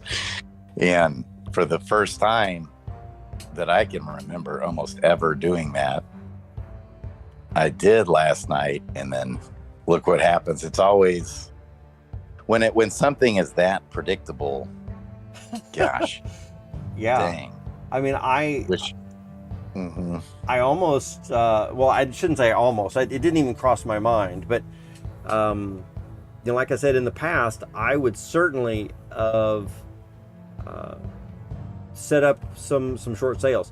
But right now, Grady, because of all this type of thing happening, and, you know, I've mentioned before how long I've been into crypto, that for years now, for the past several years, I don't trust any centralized exchanges, so I'm just not in any of them, and that's where you really want to set up your short sales. I don't know of any way to do that kind of stuff through DeFi right now. Maybe there are some ways, but I'm not in any centralized exchange where it's easy to do limit buys and short sales and all that kind of stuff. And actually, I'm fine just because of this exact thing. And that was something else, I guess, that Coin Bureau really pointed out, is he was saying that he doesn't trust a lot of centralized exchanges either, and he doesn't have a lot in these things as well. Just reaffirm. Yeah, right. And so what a point that Manran made this morning was, if for CeFi there needs to be regulation to protect everyone, but for DeFi we have to let the code and the trustless, permissionless, you know, so that needs to be a distinction. Yeah. And so now they're doing this like proof of reserves, and everyone's putting it out. Like Binance already put it out, and they put out all the, you know, what they have on their balance sheet is liquid tokens, and it's massive amount, just to kind of prove here's what we got. And so that's probably going to be a development through this, where the exchanges are required to show that they have all the assets actually available. Yeah. and not allowed to lend out or, do things with people's funds. Like Voyager is the craziest one. Yeah. How they just lent out all that. I know, man. It's crazy. Yeah, and like I said, go check out Coin Bureau's latest video. He's saying exactly the stuff that you're saying yourself. So, I mean, that's just I think the sentiment that a lot of us that have been in crypto for a while have. That we are all very frustrated as a crypto community with all this stuff too. Yeah, it's crazy. I'm gonna drop a Coin Bureau DeFi. I'm gonna drop a link to his latest video. I'm sure you've all seen it though. Yeah. Let's see. We got Sergeant Filthy McNasty in the house, baby. Hey. That is always a good Starbucks in the house. Starbuck, yes. He's going live tonight. Oh, are you? You're going live, Starbuck. Yeah, they're going live, the Mythic Squad, and I think I'm going to jump on with them. Oh, wow, that's good. Yeah, baby. So Starbuck, you're going live. What time are you going live? Because I think he said 8:30 Pacific time, which is 10:30 Central time. Okay, so a little bit later. I think it's sometimes easier for me, even though it's past my normal bedtime. I've been awake quite a bit, quite a few days then, so I might be able to make it. Oh, and he said he messaged you. You're welcome to join. Awesome. So Starbucks, nice. I would love to. I might. Usually when it gets that late for me, I am so tired through the day that I don't feel like I make good company. I hopped on one of Grady's late night streams, that 7-hour stream, and as you see, I didn't do much talking at all. I wasn't really, I enjoyed being there, but I'm just not much. I'm winding down and stuff. I was like a zombie last night, man. I was fading hard. Yeah. But I am so glad that you got on, Grady. It was really nice to have DeFi Kingdoms content playing, right? Just something new, somebody talking about stuff. It's really nice. Yeah. Yeah, thank you, man. I wish I hadn't have done the stream. But, a lot of people were even saying, I wonder if this is marking the bottom. Where everyone, like even the hardcore hodlers are selling. Yeah. Oh. I don't know, man. The only reason that I think I mentioned, or not, I know that I mentioned on my stream yesterday that I was at least considering selling something now because I thought that it would go down and I would buy back in lower. I'm glad I didn't actually do that. So I was. Oh, you didn't? I didn't. I thought you did. I was so close. I was planning on doing it. I was thinking, I should probably do it, but I didn't end up because it goes back to the same thing. When I'm done with my stream, I've got so many other things, and I got to do all these other things, and so I don't have enough time to do everything. And that was one thing. I was absolutely planning on selling some and then buying back in later, but fortunately, in this particular case, I got sidetracked and didn't end up getting to like 6 of the things that I wanted to do, and so I didn't do it. So I'm very happy now that I didn't. But man, ultimately, I do think we're going to go down lower though. So in a global economic market, I'm still expecting there's a lot more stuff that's going to happen globally that's going to bring down cryptocurrency and a lot of other stuff. It's not just this FTX stuff, right? So I think we still are going to see a lower bottom coming up. Yeah, I would think so too. It's surprising when you think about it. It's like this was such a catastrophic event happening all in a matter of 2 days. Oh yeah. And you look at like Bitcoin only dropped, just a little bit. It's like it kind of the one thing it shows you that there's a lot of strong hands. Yeah. There most of the weak hands are shook out. And so that's where I was thinking 14,000 would probably be the bottom, but hey, it could go all the way down to 10 even. Yeah. But I don't, the leverage thing still just, it's just crazy. Yeah. I don't, but that was a big reason why it pumped as much as it did. Yeah. When I woke up this morning, I spent the first good maybe 45 minutes on my morning stream trying to figure out why we weren't lower than we were. I couldn't understand it. Yeah. Did you figure anything else out? No, I didn't. So I finally said, hey, we'll look at this later, but I don't have time, because I couldn't find any reasons. And I just didn't see anything that made sense to me. And I was in the middle of, I'd already started my stream, and I was like, well, I don't know how many people are interested in me trying to hunt down some information about this thing. It is what it is, whatever that reason is, and let's just move on. And so at lunch, I watched a couple of videos, and I didn't really see a lot of reasoning there either. So you having done this really has been helpful for me to give me a better understanding. Yeah. I think a ton of Solana shorts were liquidated, including the massive $51 million wallet. Golly, I mean, that is worth 51 million Solana. I said $51 million, just 51 million Solana from one wallet was liquidated on a short. That is worth how much? I mean, Solana's like back up to $16. But even if he bought that at, let's just say $10, that's $500 million that dude straight lost. Yeah. Gone. Yeah. And I saw multiple messages of smaller fish having like 1 or 2 Bitcoin that they put in on leverage that got liquidated. Yeah. Things like that.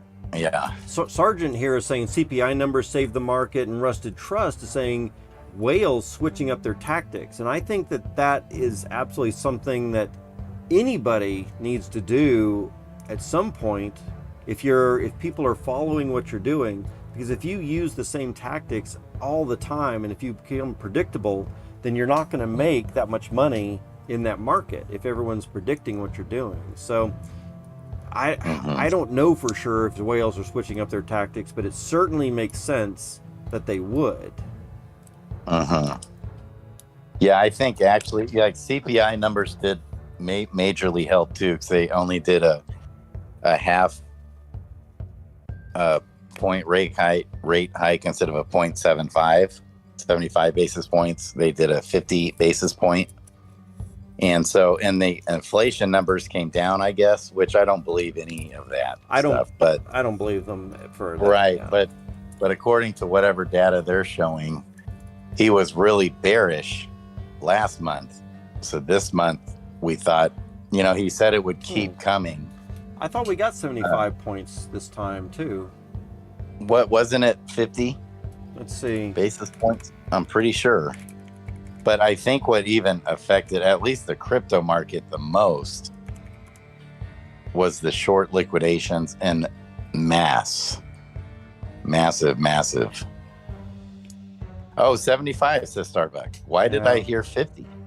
I heard they were going to do a 75, but instead they went with a 50. No, it looks like news. I got some Google stuff pulled up here, 75. Okay. Yeah. So was that good? Well, I guess it depends on what you're thinking of. I think it's good because I'm planning to buy in lower, and so there's a part of me that's expecting and planning in that all of this stuff that I keep hearing about the market being worse than a lot of people are pretending right now, that it will go lower. And so for me to see, if I was to see 75, if I was to see 50 points, that would ruin my expectations, because I've got some money sitting on the side. It would ruin my expectations for lower in the future. So 75 is good for me. Yeah, I would have thought that the 75 was more bearish. Yes. Yeah. Huh.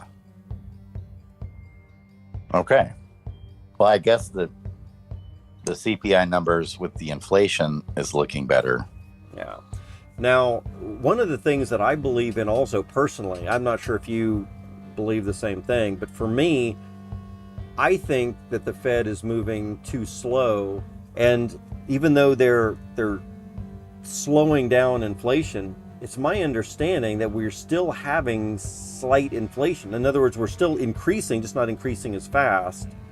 That's my understanding. I could be wrong. So my personal feeling is they need to just, rip the Band-Aid off. They need to do something like 100 basis points. They should have done a month ago or 2 months ago, twice, and just boom, nipped it right away. I mean, I would much rather get us back into a position, and if it causes more pain for a short amount of time, I think that's better than causing a longer, drawn out, slow pain over months just and months.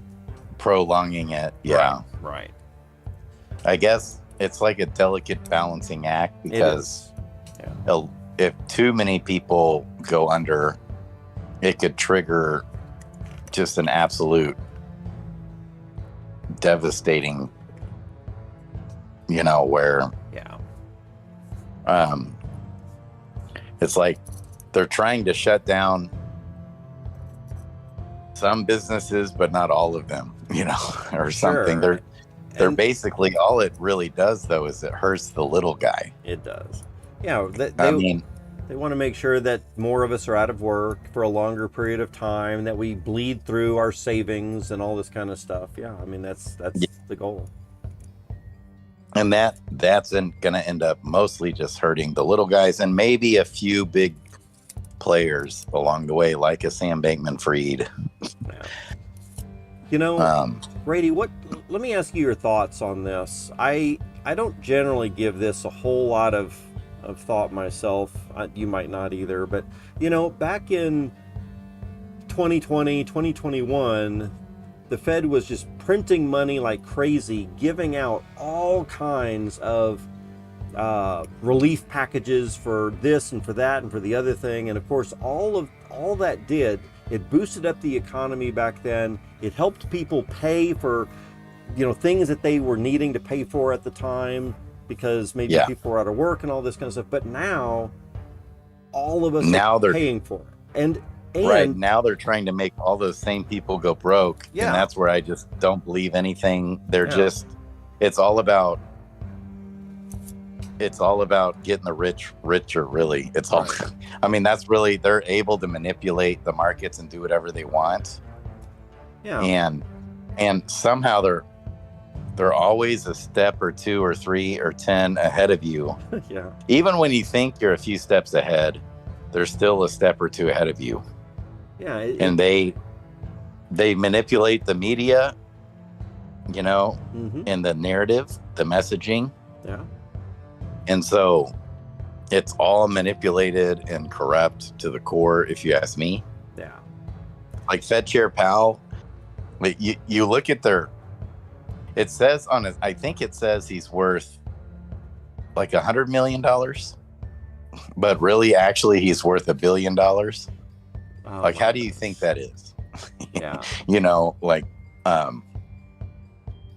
When you see people like Janet Yellen, she goes and has a Zoom speaking engagement for 45 minutes and gets paid $750,000, for a 20-minute Zoom call. Speaking engagement, things like that. You just know it's so corrupt all over the place. It's like, I feel that the people that are in on the game, right? They're in on this whole financial game. They know how to play this out. So when the Fed prints a ton of money, they know what to do with that in the right strategic ways, because they know that the Fed, a year later, like they have, is going to come out. They're going to raise rates. They're going to do all this other stuff.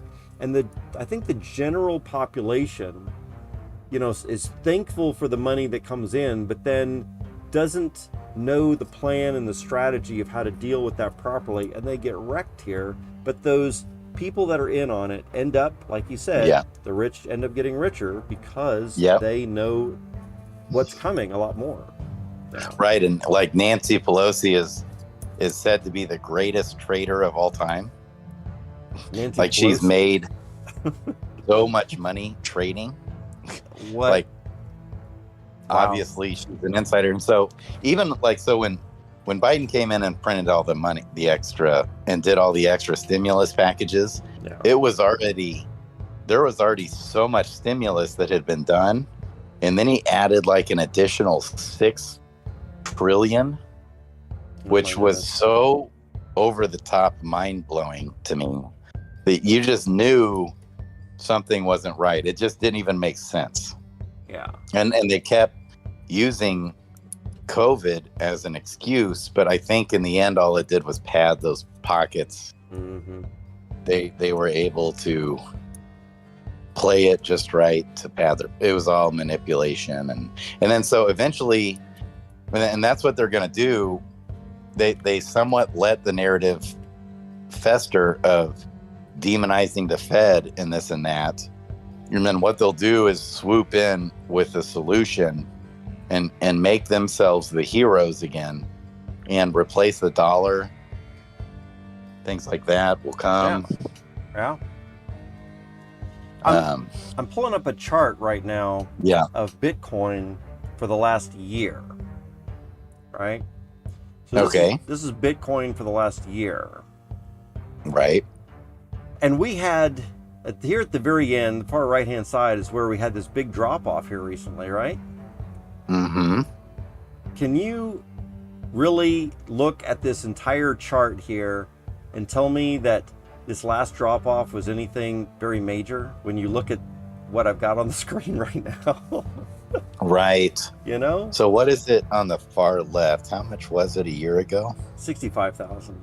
Yeah, 65. That's right. Last November. Yeah. Was the highs. Yeah. But there are so many times where we've had so much steeper drops than what we had today. I mean, we went from 21. Now the percentage, I guess, the percentage is pretty massive. Mm-hmm. Right. The dollar amount, the dollar amounts have been a lot more, but there's a few of these days where we've just had some massive drop-offs here. Right.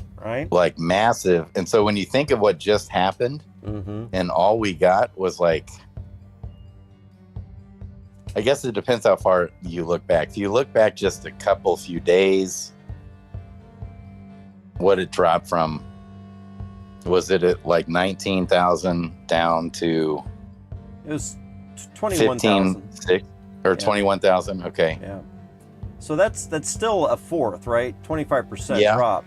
But I'm looking at a logarithmic chart now, which helps us to see that in a little bit better light. And here, like June, we had a much bigger drop there. Yeah. Percentage-wise. And there have still been several big places that have dropped off quite a bit, even on the logarithmic chart. So, you know, man.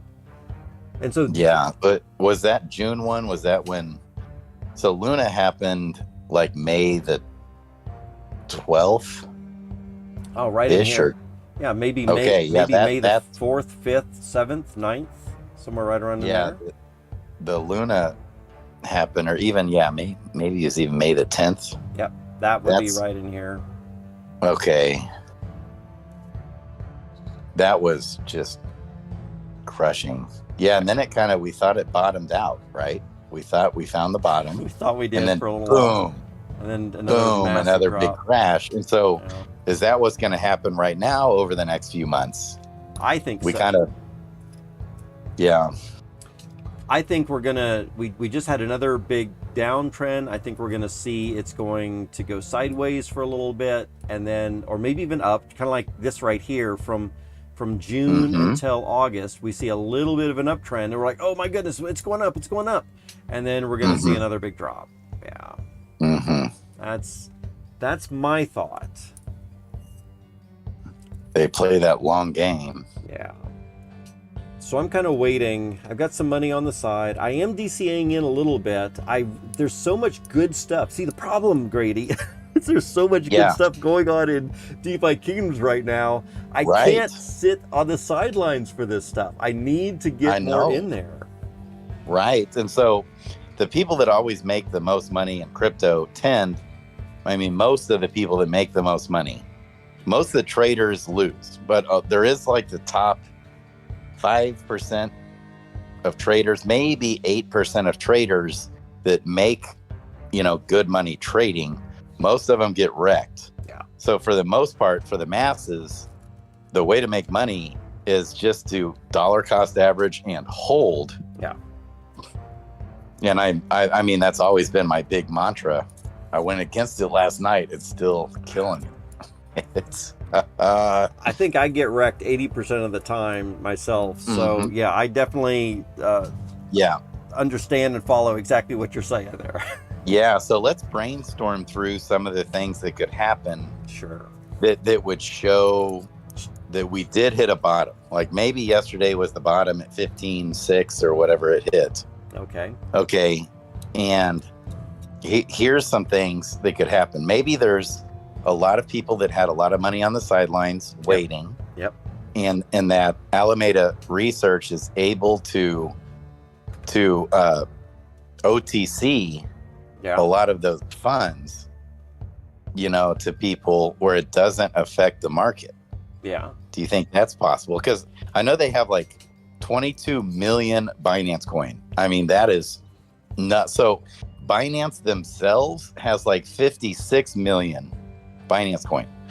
So they have like 40% of the number that the entire massive Binance themselves has. Yeah. Just think about that for a second. There's not even enough liquidity to trade all that.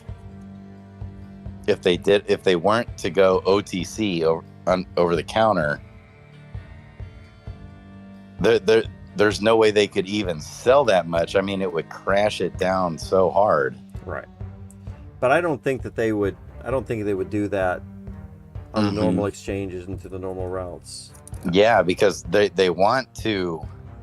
I mean, and part of it is that it's somehow tied. It's like the VC arm of FTX, Alameda Research. I don't know how much that ties into liquid funds that they're going to be able to repay everyone, that has their funds stuck on there potentially. So that's one thing they could do. We know that basically FTT token is toast.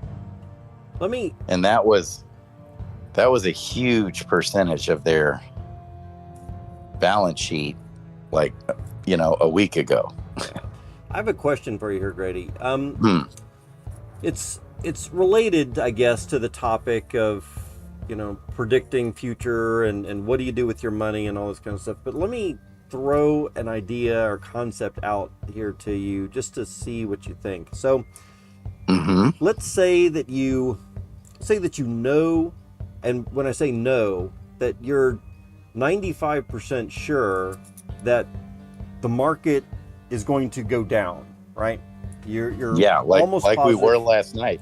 We were almost sure. I was very sure. So we are. Let's say that we're in a situation where we're very sure, but we don't have 100% proof. But we're very sure the market's going to go down, and you know that today, if you go out to the grocery store and you were to buy, or you were to spend $500 or even $100 on food, it would last you one day, or let's say last a week, 1 week. Okay. But if you were to wait 7 days, then that same $100 would last you a month, right? So the question is, do you starve yourself and your family for 7 days to get that food in a week? In other words, you don't go to the grocery store today or tomorrow or the next day. You don't have enough food. You haven't saved enough food, and so you're going to starve yourself and your family for 7 days. Or are you just going to say, you know what, we don't have the food right now. We need to go to the grocery store and we need to get some stuff right now. And then Djokovic is suggesting DCA your groceries, right? Yes, Djokovic. But I have an idea or have a response, but I'm interested in hearing what you think you might do in that situation, right? So think about your kids. You've got your kids, they're hungry, all this kind of stuff. Do you go to the grocery store, or do you say, hey kids, we're sticking out, what do you do there? I would like say, hey guys, we're gonna live on ramen for whatever for a week. Is that an option? Well, you might have to go and buy some ramen. I think that's what I hear you're saying, right? So you're going to do a little bit, but you're going to do something. So I think Jokamich here, DCA your groceries.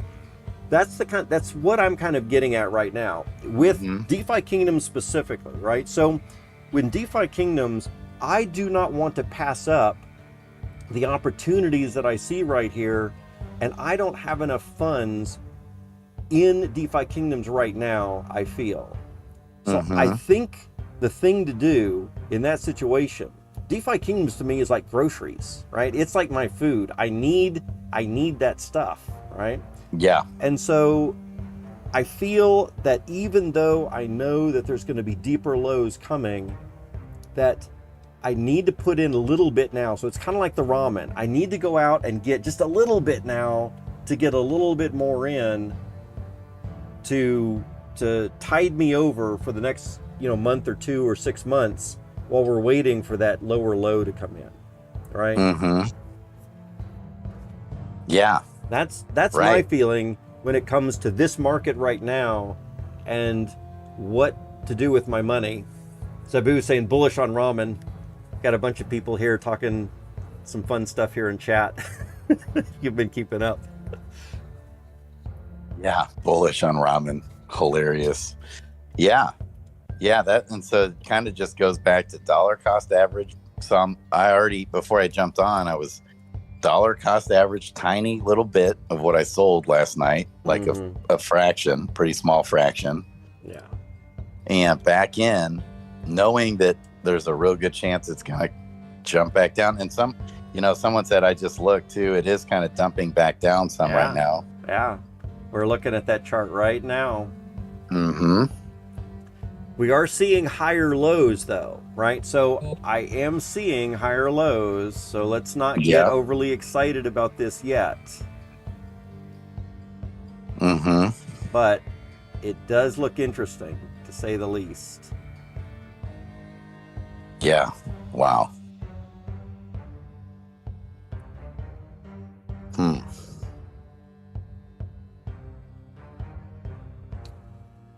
Gosh, I can't believe I didn't think about the potential for a massive short squeeze. Yeah, I didn't even think about that at all. I thought that there was going to be so much panic and that there was just going to be so much news and fear in that news.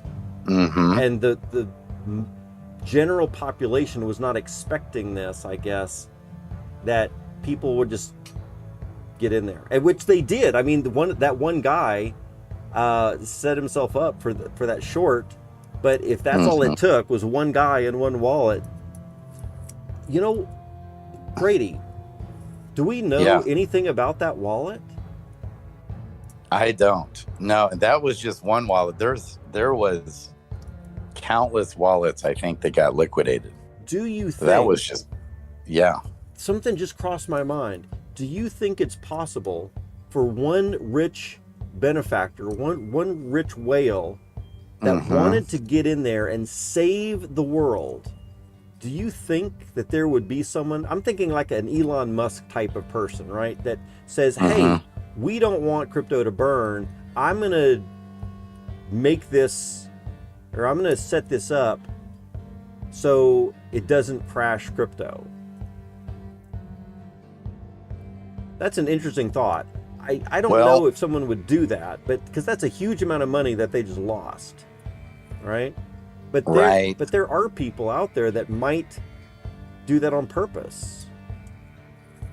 Well, or people that would do that to somehow, in a roundabout way, pump their own bags.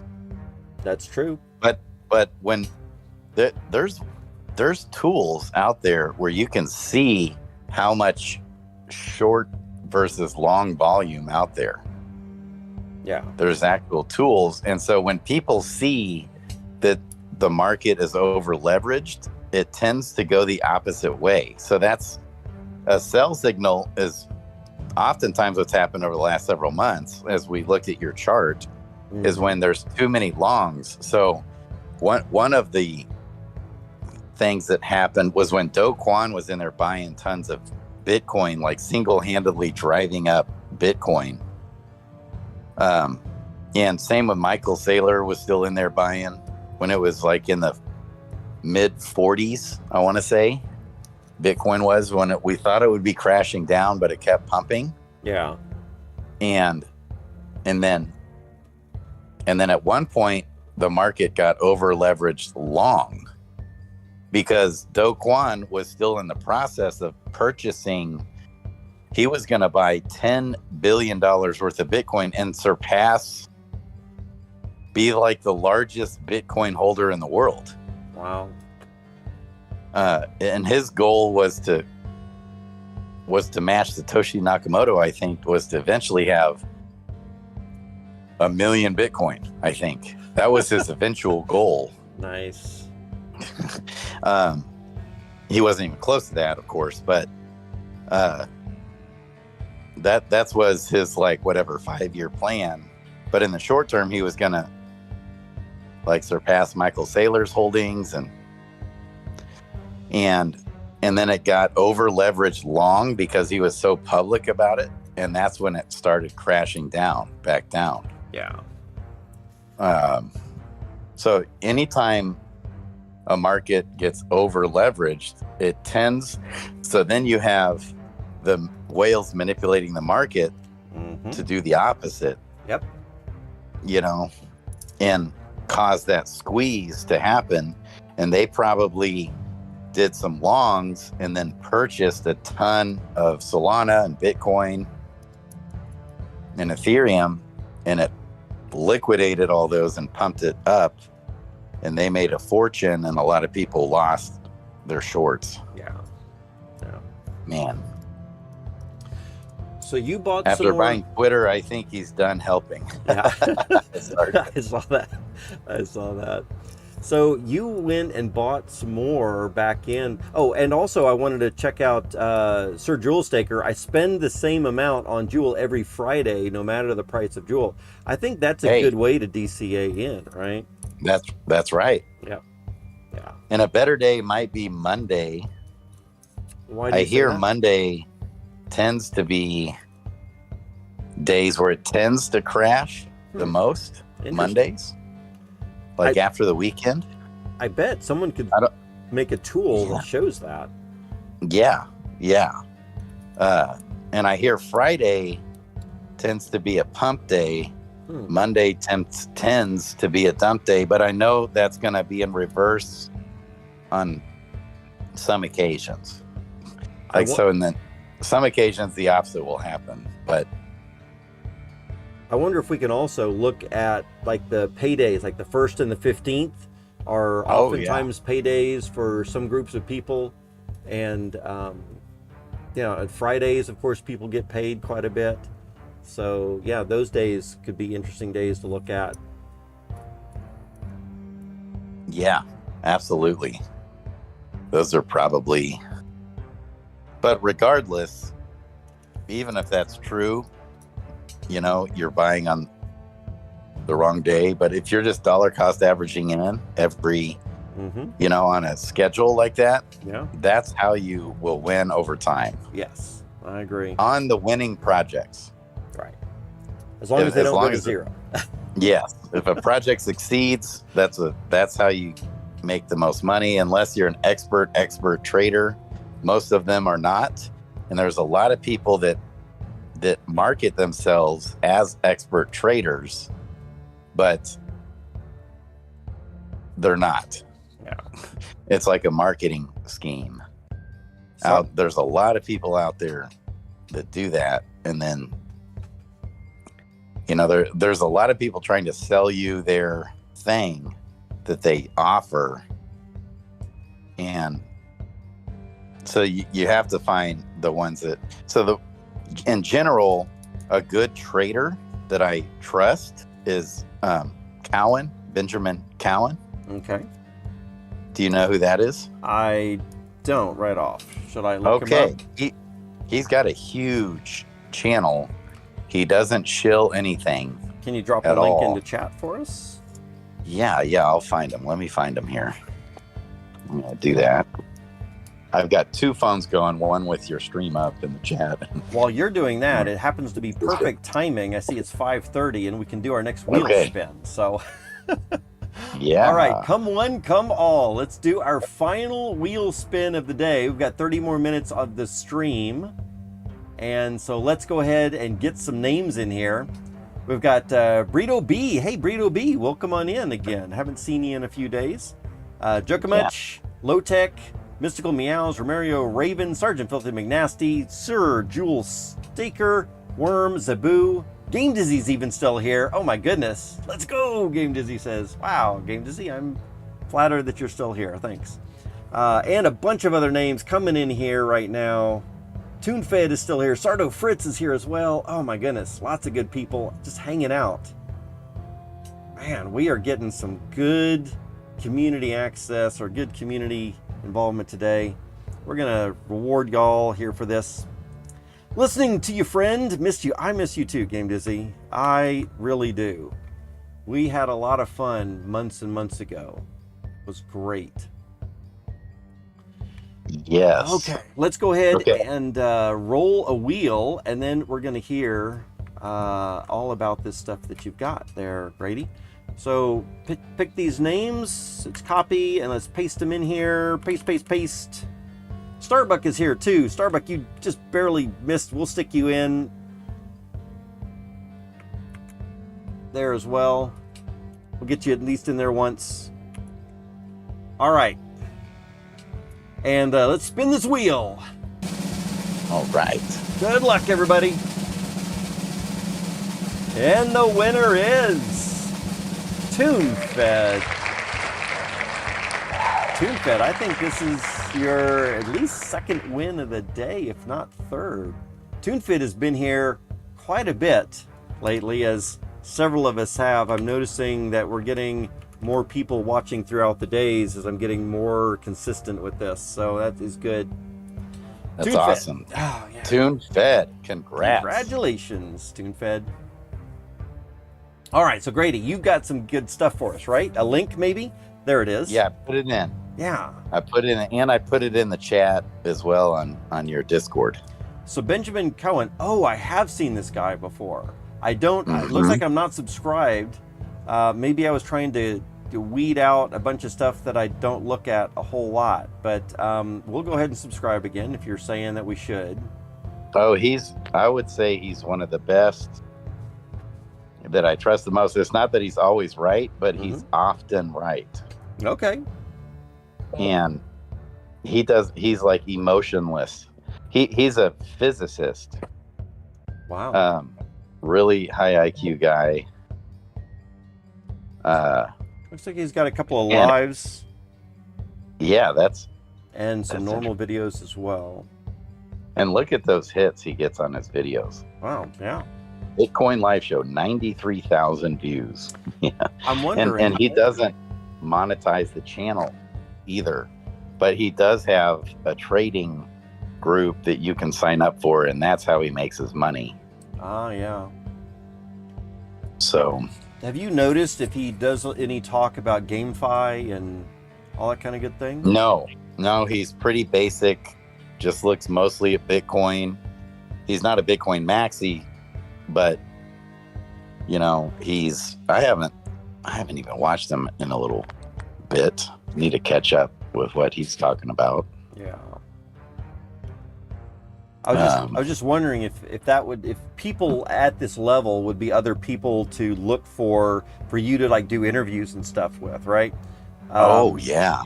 Even if it's just about crypto in general, I think, you know, you seem to have a really good talent for being able to pull people on your stream and do a good interview stuff with them. If you could get some higher level people to at least recognize that, hey, DeFi Kingdoms is a thing, and you are bringing them into one of your shows, then they might look at DeFi Kingdoms a little bit more than otherwise, right? That would be amazing to get Benjamin Cohen on. Like, man. Even if it wasn't necessarily about DeFi Kingdoms, but you just said, hey, I've got this show, we want to talk about, something that he's been talking about recently that does affect us also, like maybe on-chain risk or, something that he's been talking about, then he might be really interested. Yeah, great. That's what we're going to be doing in Miami, trying to get Altcoin Daily and whoever else is there. Absolutely right. Yeah. If I could get on his show and I just envision him having a show just on DeFi King. Like they'll interview people every so often. Yeah. Altcoin Daily. They bring different people on and they'll talk about a different project or different things going. If we could do that with DeFi Kingdoms, man. Something else. That was big. Get DeFi Kingdoms getting on the crypto.com map there on top 4 games for 2023 or 2022 or whatever that was. Yeah. DeFi Kingdoms was the 4th. Yes. That was big. It was big. So Sardo here in chat is mentioning, we have to get Coin Bureau as well. So again, Grady, I know that Coin Bureau or Guy does some stuff on DeFi Kingdoms every now and then. Maybe he would be someone else to reach out to. Yeah, he's so big, he's hard to get a hold of. Yeah. He doesn't get out there much. Yeah. But that would be huge. That could be interesting to get him on a live stream. Yeah. And he does get out there now. At least he gets out there some. Like he used to not get out there at all, but now he does get out. Get out and about. So that's my goal. That's one of my main goals is to connect with big YouTubers on crypto. Yeah. Yeah. I think really that's the way to get more players into the game. Ultimately, it has to be more eyeballs need to recognize that DeFi Kingdoms is a thing, that some people might not even be very aware of it or aware of it at all. And also just the fact that it's still alive, because I think some people might have written it off, 6 months ago or 9 months ago, earlier on in the year, and they just haven't even looked at it since then. Like I saw somebody somewhere post somewhere, why is Jewel pumping? Why is this dead coin Jewel still pumping? And I was like, man, if you think that Jewel is dead, then you haven't been around for a while. And it's not their fault necessarily. You get into a project and then things crash, the whole market was crashing, and you consolidate or you leave something, but they don't even know necessarily. They don't even know what's going on. That's right. We're about to open up a whole new blockchain here, and that could be a massive event right there.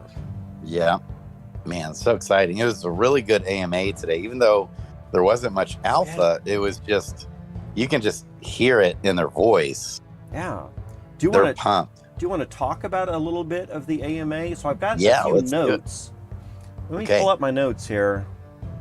I've got a few notes that I wanted to say. We've already talked about a few things, but there's the garden pools that were going to be ready at relaunch. We've already talked about that. Lots of good stuff. Do you know what pools you might be interested in getting in right away? Let's pull up those pools. Did they name? They did. They didn't name what coins, did they? Yes, look at this right here. So let me drop the link into chat. If you have not read this Medium post yet, they gave this to us during the AMA, and this this is something that I covered at the beginning of this stream here, so you could go back and rewatch. I don't go back and rewatch now, but you could rewatch the beginning of the stream here, and here is their list of tokens. Their garden pools. Jade and Jewel, which that's my favorite one at the moment. They've got Okay. Jade and a bunch of other tokens, and then Jewel and those same tokens. So Clay, Okay, so Vox, USDT, which I don't like that. I'd rather have USDC, but yeah. BTC and ETH for each of these, for both Jade and for Jewel. Yeah. Okay, so nothing new as far as is what's on also on. I'm trying to see. There's one token pair that. Okay, it's USDT. Yeah. Okay, so nothing new other than USDT, huh? Well, except for the fact that half of those are Jade, right? Oh, right, and Jade, of course, yeah. Yeah. Interesting. Mm-hmm. So I'll be a little bit leery to be jumping into the Jade ones because I think Jade will, but Jade. So I think Jade might really pump because those pools will probably have the largest weight and the highest APR. Probably. But I would be more eager to get into the Jewel ones, but the Jewel ones will probably have a much lower APR. Yeah. You know? Yeah. And I will want to definitely get some Jade, and I'll be wanting it to be, I'll be wanting at least a decent chunk of it to be liquid so I can sell it as it pumps too, especially if it gets way out of whack with crystal. Yeah. And it pumps. Mm-hmm. So, but yeah, looks good, man. Yeah. I definitely want to get back into some Avalanche. I basically last night sold all my ETH, all my Avalanche. So I'm going to be dollar cost averaging. Yeah. And I sold most of my Bitcoin. I sold all of my pools as well. I'm glad I did, but at some point I know I'm going to need to start DCing back in. I need something in the gardens, but right now C Jewel and S Jewel are really my highest priorities right now. I'm really digging the Jade Jewel opportunity, right? Because you're gonna want some Jade, probably for something, and Jewel, of course, you want that. Yeah, go ahead. That one's gonna probably have the highest APR too, I bet. I think so, right? I'm pretty sure they're probably going to want to really publicize Jade, and probably Clay also. So unfortunately, Jade Clay could probably be the one with the highest APR. Yeah, that's true. I don't know if I would still do that though. I mean, a super high APR might talk me into it, but I don't really care. I'll be honest with you. I don't really care about Clay. Yeah, and it's because of the inflation. Is that your main? I think the biggest thing here is Clay is going to be the gas token, right? Or even if it's a gas token behind the scenes, and so it's possible. Right. I mean, there has been talk that Jewel might be the front end gas token that we see, but then we might be burning some Clay in the background. But I can't imagine myself wanting Clay for anything else other than just gas money. So why am I not going to buy 10 Clay tokens and then use it for gas, and then buy 10 more Clay tokens and use it for gas? So I'm not going to be needing a ton of Clay at any time, except possibly for the high APRs that's going to be dished out here. But there's so many other options that I believe more in a long-term hold, like a Jewel, like a long-term hold for Jewel as example. So like Jewel BTC, Jewel ETH, Jewel Jade, those type of things I have a much more strong belief in for a long term, like long-term growth, right? Right.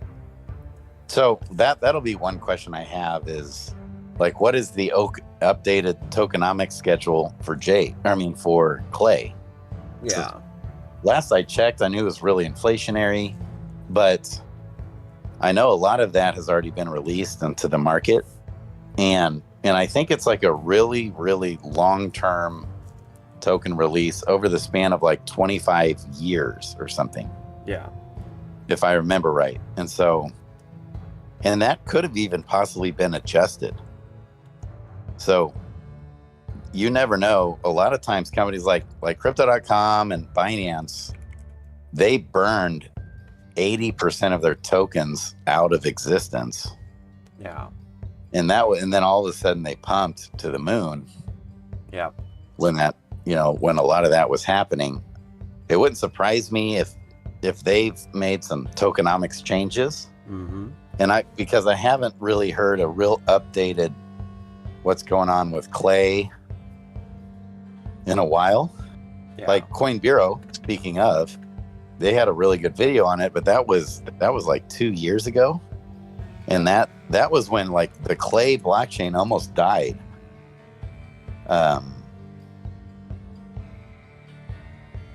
So yeah, some people are messaging me here. Okay. Game Dizzy here in chat does bring up a good valid point in that, we could say the same thing about the BNB token, is that, years ago, it was just dabbling around here at, $1 or, half a dollar, $10. And then now, of course, it's way up in value. Mm-hmm. We could also say the same thing about another gas token, Polygon, and the Matic token on the Polygon blockchain being really low, a penny, 2 pennies or something, and then now is worth, $1. And so it is true that blockchain tokens, the main token on a particular blockchain, I guess we could even talk about Avox and the Avalanche blockchain as well being that same type of thing. Avox is probably pretty expensive now, the last I looked as well. And if we take a look at all. So yeah, I do agree that it's possible for those blockchain tokens to really ramp up. But man, I think, that's one thing also about the gardens, is it's easy to maneuver around from garden to garden. You can always take out of one garden and put in another if the ecosphere changes. But let's take a quick look back here at Polygon or BNB. Let's look at all of this. So for years before, for 2018 and 19 and 2020, BNB was hardly much of anything for all of these years, right? Yeah. And the same thing for Matic. So it could be years and years that it hardly does anything before it shoots up. And certainly if you had been holding for a while, then that's really good. But I'm not sure that I would want to hold in something for 1 or 2 or 3 full years with hardly any progress in a hope that it's going to, 10x or 20x or 100x the value in that time. I mean, you could. Mm-hmm. Hey, can you look at Clay's chart real quick? Sure. I think it's dumped pretty dang hard. Let's see. Clay for all time right there. So Clay right now is lower than it's been almost ever. I mean, it's as low as it was originally way back here in 2020. And charts don't go past that. So I guess that's when it came out, right? April of 2020? Yes. And that's about when it first came out. So that's where it is again now. Okay. Yeah. Wow. Yeah, so they might, they have all the resources to do big things. So, and when we see the dump that's happened from its highs, that happened as the government was like really after them. Yeah. In South Korea, and they kind of persevered through. Something else Game Dizzy's pointing out here in chat, I guess for BNB stuff specifically, is you were getting discounted fees if you purchased the BNB token. And that reminds me, Game Dizzy, that is something that DFK is bringing into their things as well. So there is a Medium post that I'm not sure exactly, like right here. I'll pull it up for you so Game Dizzy knows. Let me drop this in chat for you also, Game Dizzy, since you're moving your money around here in DeFi Kingdoms and you're probably going to get into the C Jeweler and S Jeweler. This is going to help you out a little bit with some of the differences between X Jewel and what C Jewel and S Jewel is going to provide. and it talks about the locking formula, which you and I have already talked about a little bit.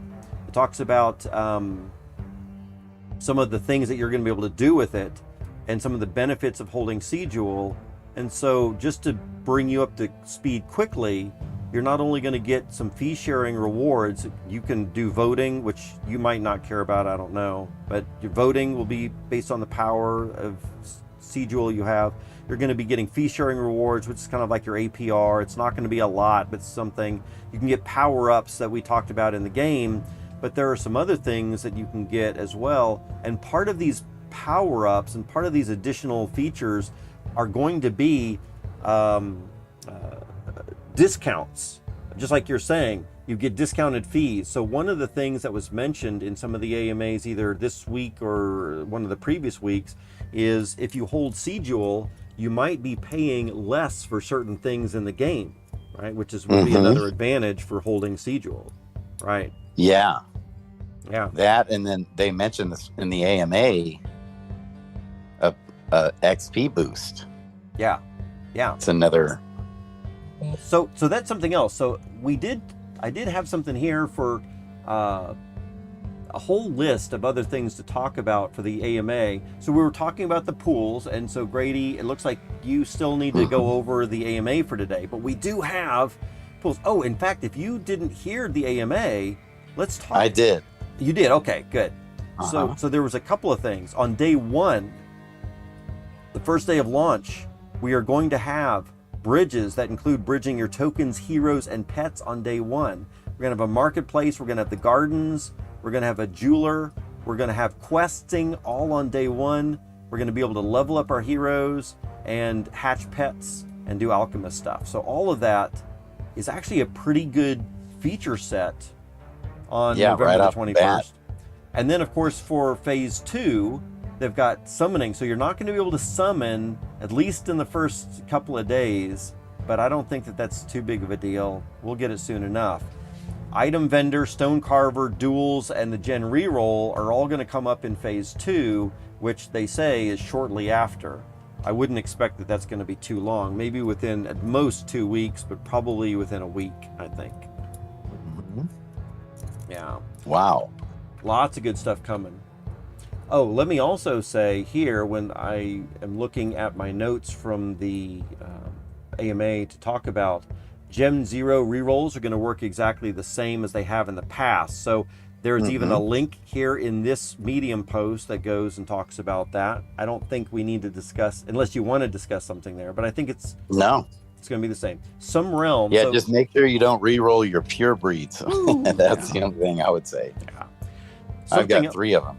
Yeah, you don't want to lose those.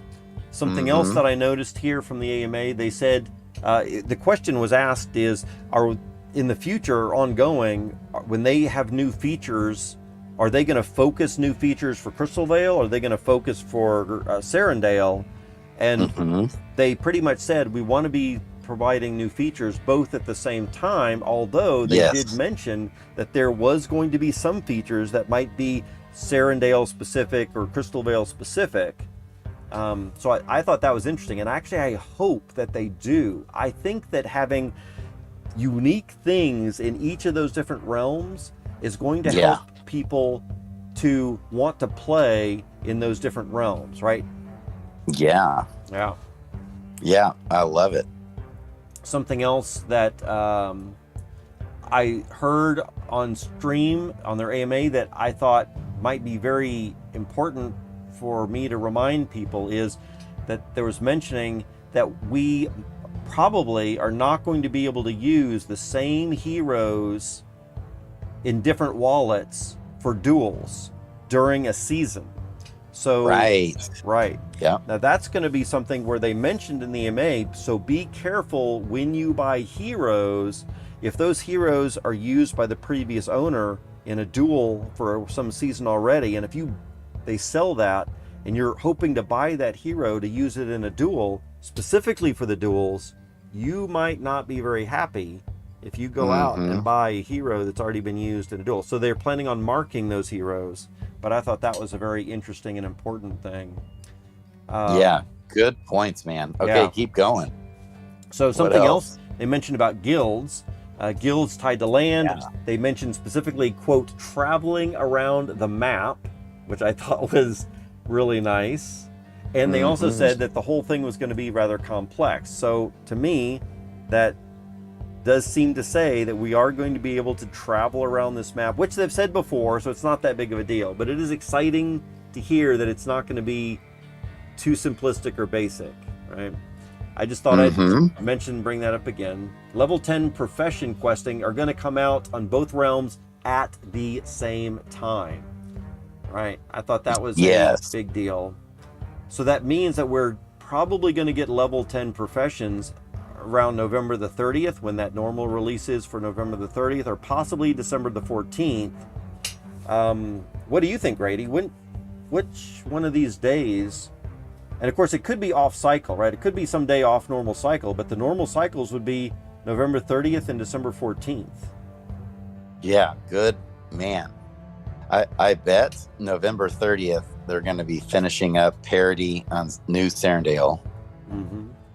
And then maybe December 14th might be a good target date for that. That'll be so exciting. Could be. Yeah. Could be, because they're also talked about the pet art for the green eggs. Yes. Yeah. Something that I was not overly excited about. Again, I think the things that I really get excited about are not the same things that everyone gets excited about. And that's fine, right? Everyone in existence doesn't have to be excited about the same things. But for me, the art, I don't really care too much about the art. I hate to say that. I'm sure some people are like, it's all about the art. But for me, I was describing this earlier on in the stream, that I was playing games like this, right? This was a game that I still play to this day. It's called Omega, and it's a text-based game, and I'm not going to spend a lot of time showing it right here, but you have this little @ sign as your character, and you move around this map that's made up of these things here, and you walk into a building, and it's actually very much like, what am I trying to think of? DeFi Kingdoms, or oh man, why can't I think of this role-playing game? It's the biggest role-playing game in the world. Magic and Heroes and stuff like this. And it's just not coming to me. Magic the Gathering or something? No. It's the role-playing game that I should know on the tip of my tongue, and for some reason I'm just not able to. Okay. Dungeons and Dragons, yes. Dungeons and Dragons. There it is. Well, so when I say pet art, what I mean is that's the only thing they're waiting on to actually be able to hatch the eggs. I see. Because the code is already there, where they can just pretty quickly, once they have all the art done, then they can just launch it. Yeah. Well, that would be good. And but again, if that's that kind of thing, I'm like, if we're waiting on that, hey, just give me an @ symbol, just give me a hash mark. I'd be fine with a pet that's a hash mark until you can get that stuff out. Let's get the functionality, and then if it takes another month to get the art, that's fine. But let me play with a hash mark and an @ symbol until then. That's funny. I love it. Anyway. Yeah.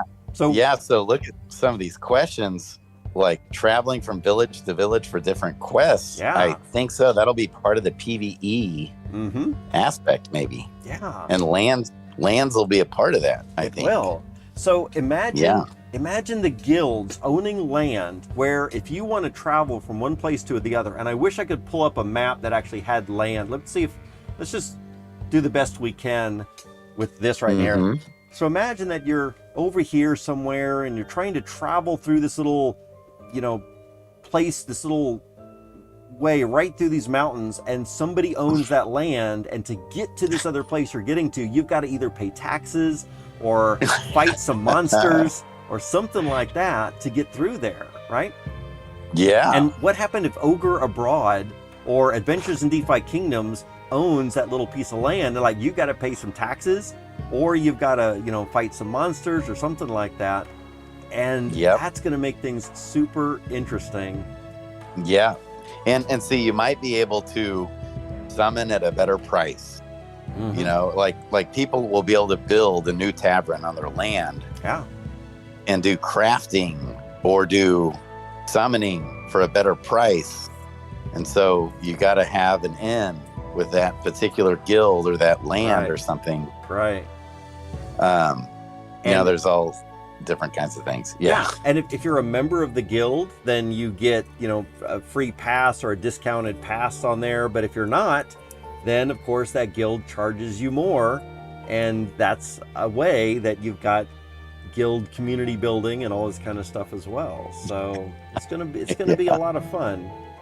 Yeah, man. Yeah. Man, that's exciting. Indeed.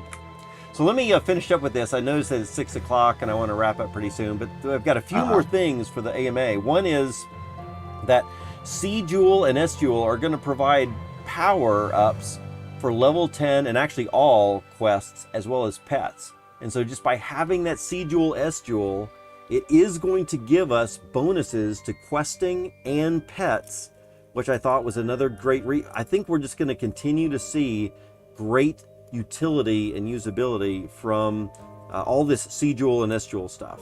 So definitely we want to get in there. And the last thing was it Frisky who said he was really hyped up? I think it was Frisky. He said he's really hyped up on daily login rewards. There was a game. Oh, yeah.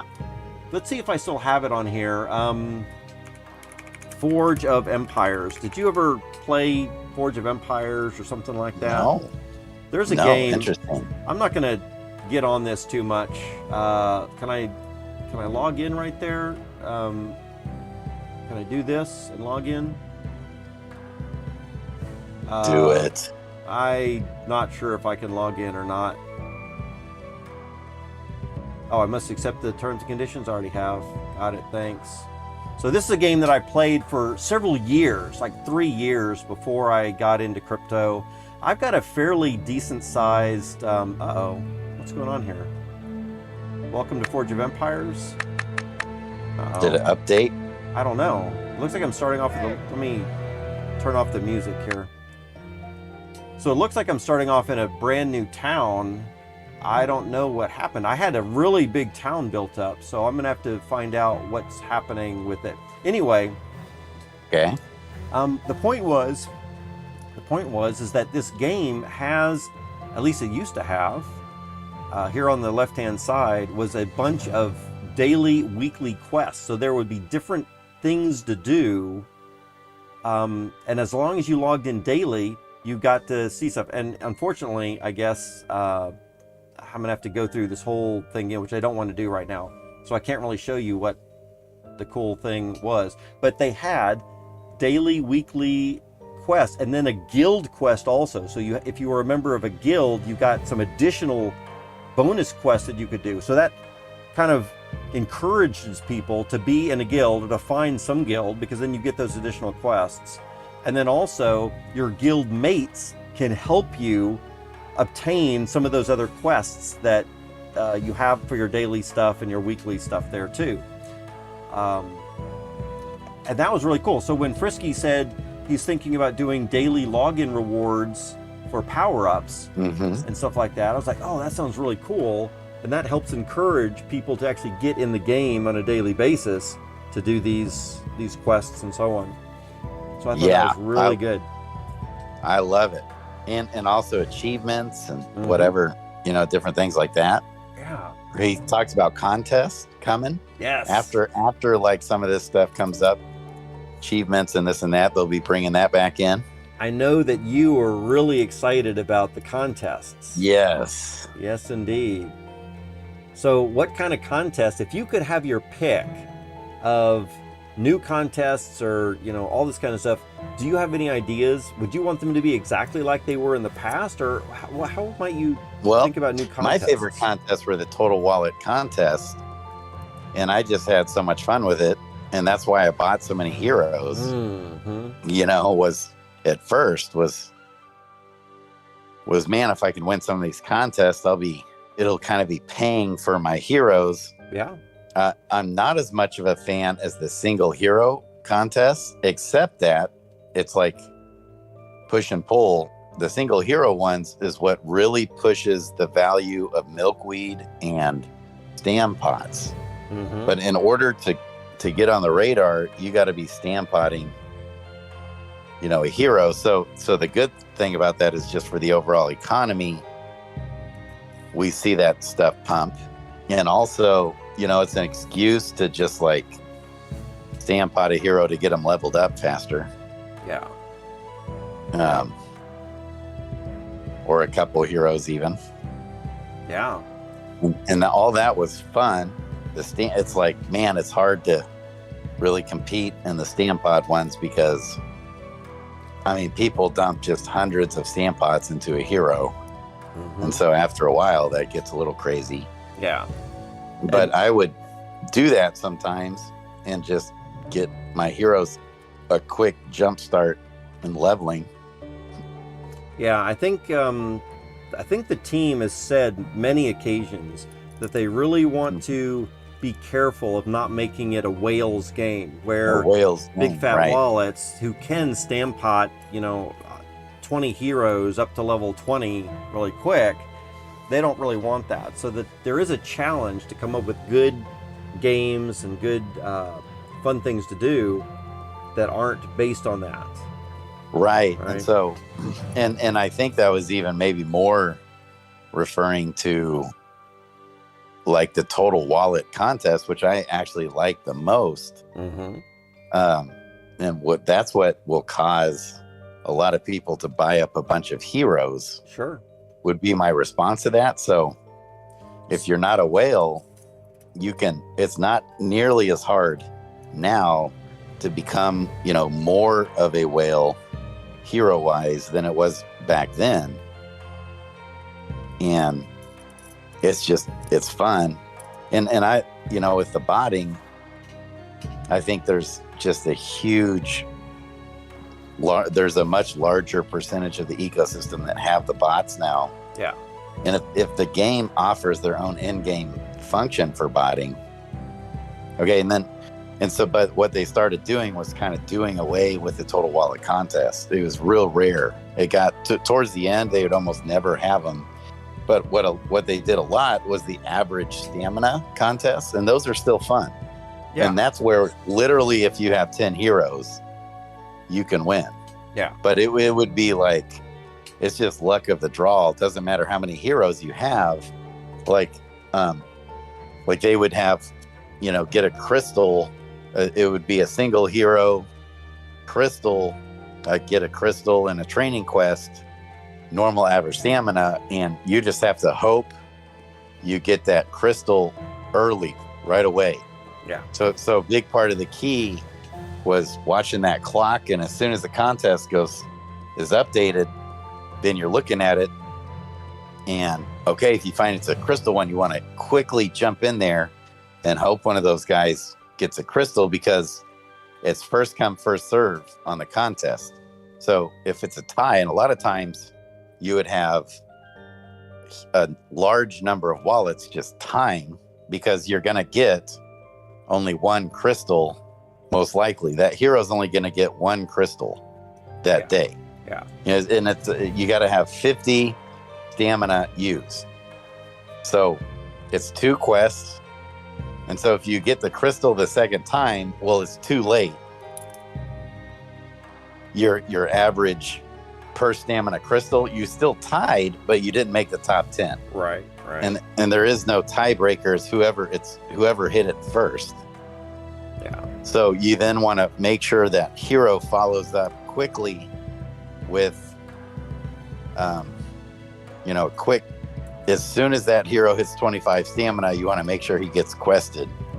And then once he gets quested twice in that day, and you hit a crystal the first time, you're on. Mm-hmm. It's kind of a race to it. Yeah. And that's still fun. So even if you have 10 heroes, you can do that. It's actually harder to manage that if you have a zillion heroes. So that's a fun one that anyone could do. That's where I was making the point back then. I was saying everyone should be paying attention to the contest, because at like half of them were single hero, normal average stamina type contest. And it didn't really matter your level. Like, it's so funny because a lot of times you'd see the heroes winning would have like 13 luck and that was the one that won the contest of the day. Like Oh, some no. level 4 hero with 13 luck Wow. stat points would hit, just happen to hit. Yeah. Wow, it's crazy. Yeah. Oh man. Oh, I see what time it is, Grady. yes. Time to wrap up. I need to go. Grady, as always, it's been amazing to have you on the I channel. love I love talking to you every single time. So You're the best. Are you? No, man, you are. Are you going to be streaming tonight? Yes. Or, okay. So I'm going to give me about 20 minutes and I'm going to jump on. All right. And then Starbuck is doing some streaming tonight also with Mythic Squad. What Yes. time is that? Again, that's Tentatively 8:30 Pacific time, might 8 be Pacific. 8:45, which is 10:30 Central. Yeah, 10:30 my time. So that's in about 4 Uh-huh. hours, a little over 4 hours. Okay, so you're coming on first and you're doing your thing probably, and then I need to catch them a little bit later. And I think you also said you might be on their show as well, right? Yeah, Okay. They asked me to be on. They asked you to be on, so you're invited. I might be there too. Absolutely. Fun. It does sound like a lot of fun. Awesome. Okay, guys. So everyone out there in chat, y'all know right now, check out Grady and his stream, probably coming up here in a little bit. Look for Mythic Squad and Starbuck a little bit later tonight as well. I'm going to go grab some dinner so I can get energized up for maybe what could be a late night. I don't know how it's going to happen. Baby. Yeah, baby. And we are going to have another several fun hours of DFK coming up here soon. So, Grady, thanks a lot for everything you do, I love man. you, man. And, love you. Keep it up. Absolutely. Love y'all too. This is going to wrap things up. Until then, rock out.